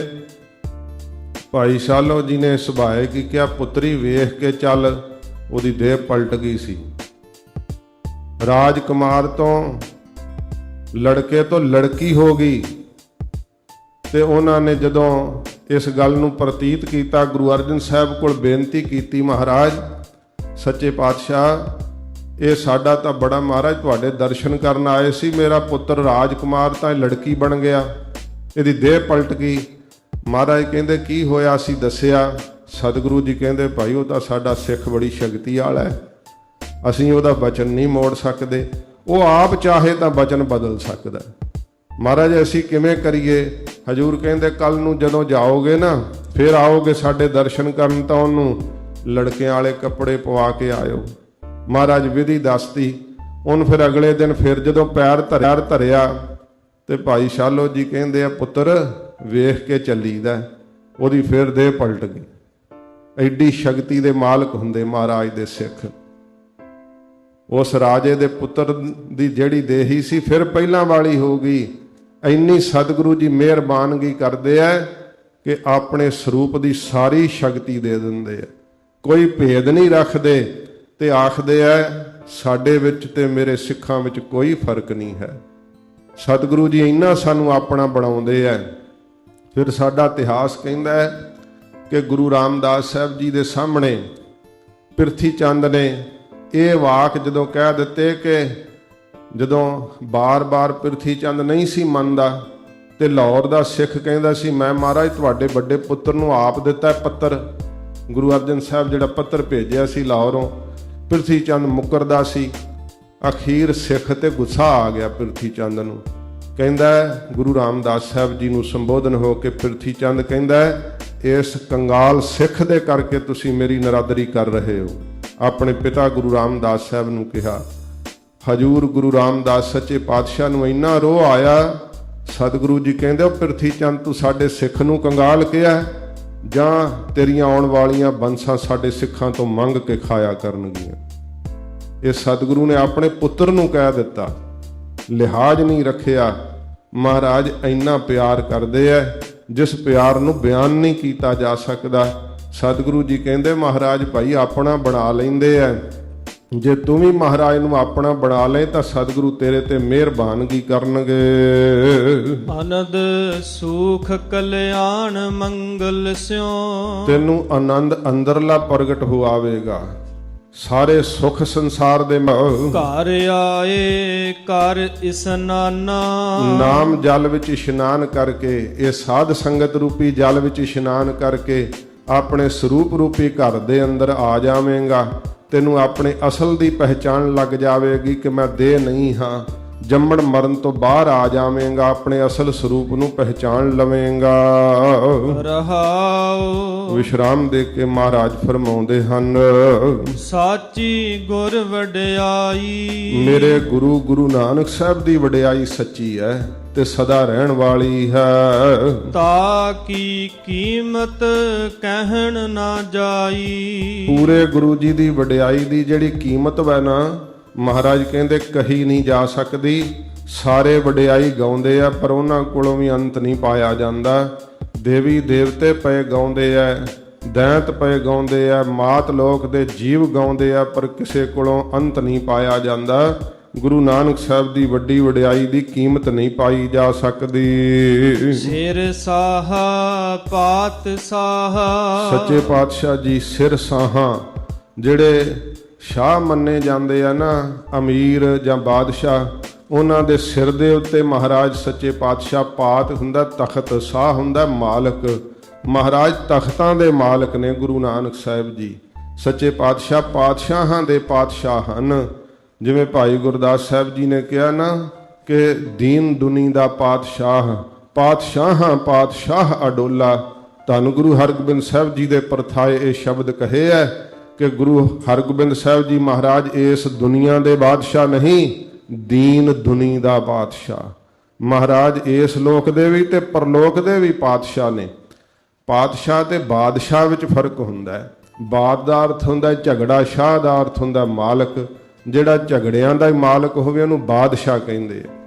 ਪਾਤ ਦਾ ਅਰਥ ਹੁੰਦਾ ਤਖਤ ਤੇ ਸ਼ਾਹ ਦਾ ਅਰਥ ਹੁੰਦਾ ਮਾਲਕ।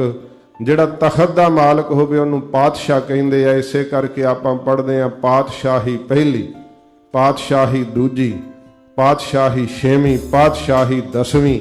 ਇਹ ਆਪਾਂ ਸ਼ਬਦ ਪੜ੍ਹਦੇ ਆ। ਸੱਚੇ ਪਾਤਸ਼ਾਹ ਜੀ ਮਹਾਰਾਜ ਦੀ ਬਾਬ ਤੇ ਸ਼ਬਦ ਕਹੇ ਹੈ ਕਿ ਹਜੂਰ ਗੁਰੂ ਨਾਨਕ ਸਾਹਿਬ ਜੀ ਪਾਤਸ਼ਾਹਾਂ ਦੇ ਪਾਤਸ਼ਾਹ ਹਨ। ਮਹਾਰਾਜ ਸੱਚੇ ਪਾਤਸ਼ਾਹ ਜੀ ਉਹਨਾਂ ਦੇ ਵੀ ਸ਼ਾਹ ਮਾਲਕ ਹਨ।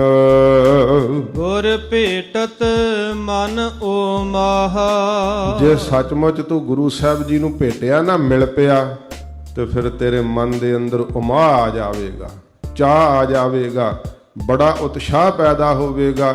ਜਿਹੜਾ ਮਨ ਮੁਰਝਾਇਆ ਰਹਿੰਦਾ ਹੈ ਸਰੀਰਕ ਰਸਾਂ ਵਿੱਚ, ਉਹ ਛੱਡ ਕੇ ਇਹਨਾਂ ਰਸਾਂ ਨੂੰ ਉਮਾ ਵਿੱਚ, ਖੇੜੇ ਵਿੱਚ ਆ ਜਾਵੇਗਾ ਅਤੇ ਨਿਹਾਲ ਹੋ ਜਾਵੇਗਾ। ਸਗਲ ਪਰਾਛਤ ਲਾਥੇ। ਸਾਰੇ ਪਰਾਛਤ ਦੁੱਖ ਜਿਹੜੇ ਆ ਉਹ ਤੇਰੇ ਫਿਰ ਲੱਥ ਜਾਣਗੇ। ਸਾਰੇ ਪਾਪ ਜਿਹੜੇ ਆ ਉਹ ਤੇਰੇ ਲੱਥ ਜਾਣਗੇ।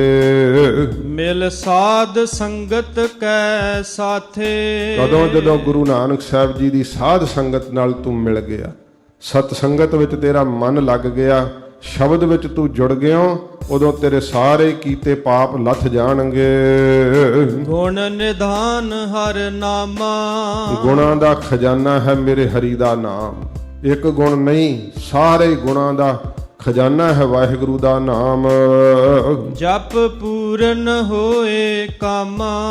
ਜਿਸ ਨੇ ਜਪਿਆ ਹੈ ਉਹਦੇ ਹੀ ਕਾਰਜ ਵਾਹਿਗੁਰੂ ਨੇ ਪੂਰੇ ਕਰ ਦਿੱਤੇ ਹੈ। ਸਤਿਗੁਰੂ ਜੀ ਕਹਿੰਦੇ ਨੇ ਗੁਰ ਪੂਰਾ ਜਿਨ ਸਿਮਰਿਆ ਸੇਈ ਭਏ ਨਿਹਾਲ। ਨਾਨਕ ਨਾਮ ਆਰਾਧਣਾ ਕਾਰਜ ਆਵੈ ਰਾਸ। ਕੀਤਾ ਲੋੜੀਆ ਕੰਮ ਸੁਹਰ ਭਏ ਆਖੀਐ। ਕਾਰਜ ਦੇ ਸਵਾਰ ਸਤਿਗੁਰ ਸੱਚ ਸਾਖੀਐ। ਪੂਰੇ ਗੁਰੂ ਜੀ ਆਪ ਹੀ ਫਿਰ ਵਿਗਨਾਂ ਨੂੰ ਕੱਟ ਕੇ ਸਭ ਕਾਰਜ ਮਹਾਰਾਜ ਰਾਸ ਕਰ ਦਿੰਦੇ ਐ। ਸਭ ਤੋਂ ਵੱਡਾ ਕਾਰਜ ਹੁੰਦਾ ਹੈ ਕਿ ਮੈਨੂੰ ਮੁਕਤ ਵੀ ਮਿਲ ਜਾਵੇ।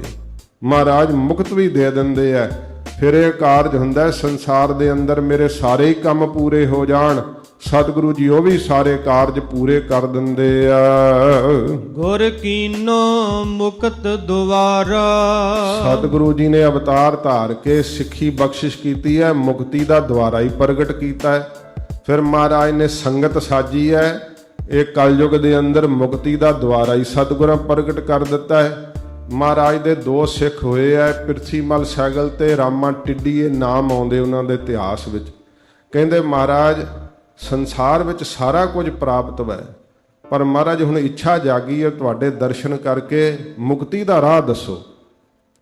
ਸਤਿਗੁਰੂ ਜੀ ਕਹਿੰਦੇ ਪ੍ਰਿਥੀਮਲ ਸਹਿਗਲ ਸਵੇਰੇ ਤੇ ਸ਼ਾਮ ਦੋਵੇਂ ਵਕਤ ਸੰਗਤ ਵਿੱਚ ਆ ਕਰਕੇ ਕੀਰਤਨ ਸੁਣਿਆ ਕਰਿਓ, ਮੁਕਤ ਹੋ ਜਾਓਗੇ। ਬੜੇ ਹੈਰਾਨ ਹੋਏ, ਮਹਾਰਾਜ ਯਕੀਨ ਨਹੀਂ ਆਉਂਦਾ।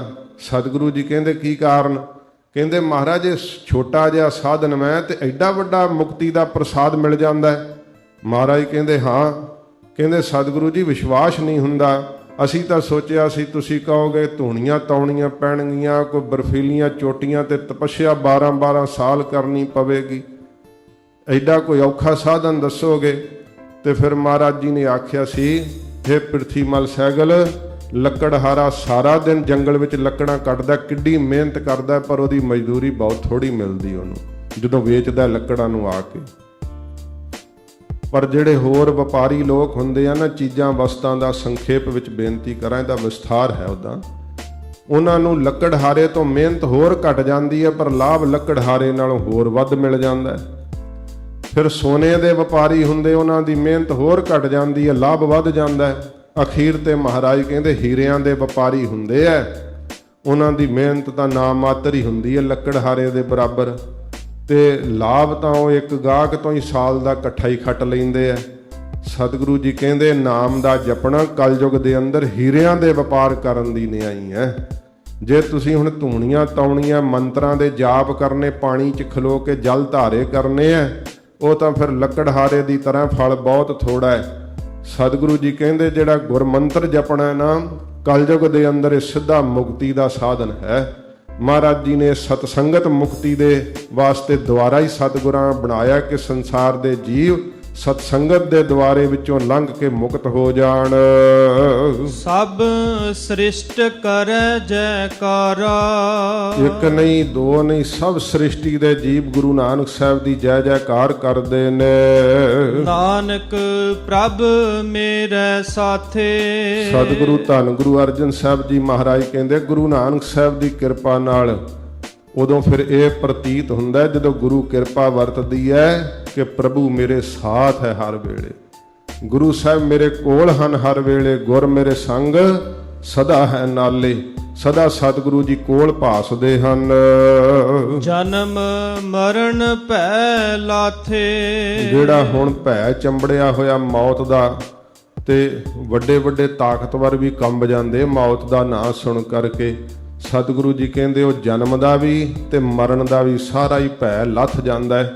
ਗੁਰੂ ਸਾਹਿਬ ਇਹੋ ਜੀ ਕਿਰਪਾ ਕਰਦੇ ਐ, ਆਪਣੇ ਅਸਲ ਸਰੂਪ ਦਾ ਦਰਸ਼ਨ ਕਰਾ ਦਿੰਦੇ ਆ ਜਿਹੜਾ ਜੰਮਣ ਤੇ ਮਰਨ ਵਿੱਚ ਨਹੀਂ ਆਉਂਦਾ। ਇਹ ਸਤਿਗੁਰਾਂ ਜੀ ਨੇ ਪਵਿੱਤਰ ਸ਼੍ਰੀ ਮੁਖਵਾਕ ਬਖਸ਼ਿਸ਼ ਕੀਤਾ ਹੈ। ਲਗਾਤਾਰ ਇੱਕ ਹਫ਼ਤੇ ਇਸ ਅਸਥਾਨ ਤੇ ਦਾਸ ਨੇ ਹਾਜ਼ਰੀ ਭਰੀ ਹੈ, ਸਿੰਘਾਂ ਨੇ ਬਹੁਤ ਪਿਆਰ ਦਿੱਤਾ ਹੈ।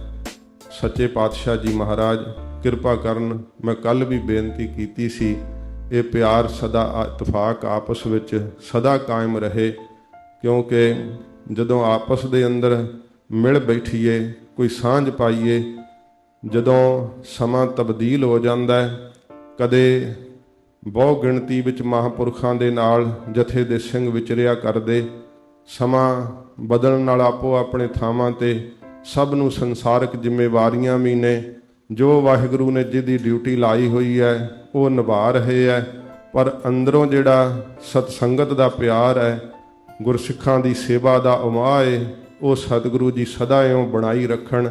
ਸਦਾ ਸੱਚੇ ਪਾਤਸ਼ਾਹ ਮਹਾਰਾਜ ਚੜ੍ਹਦੀ ਕਲਾ ਬਖਸ਼ਿਸ਼ ਕਰਨ।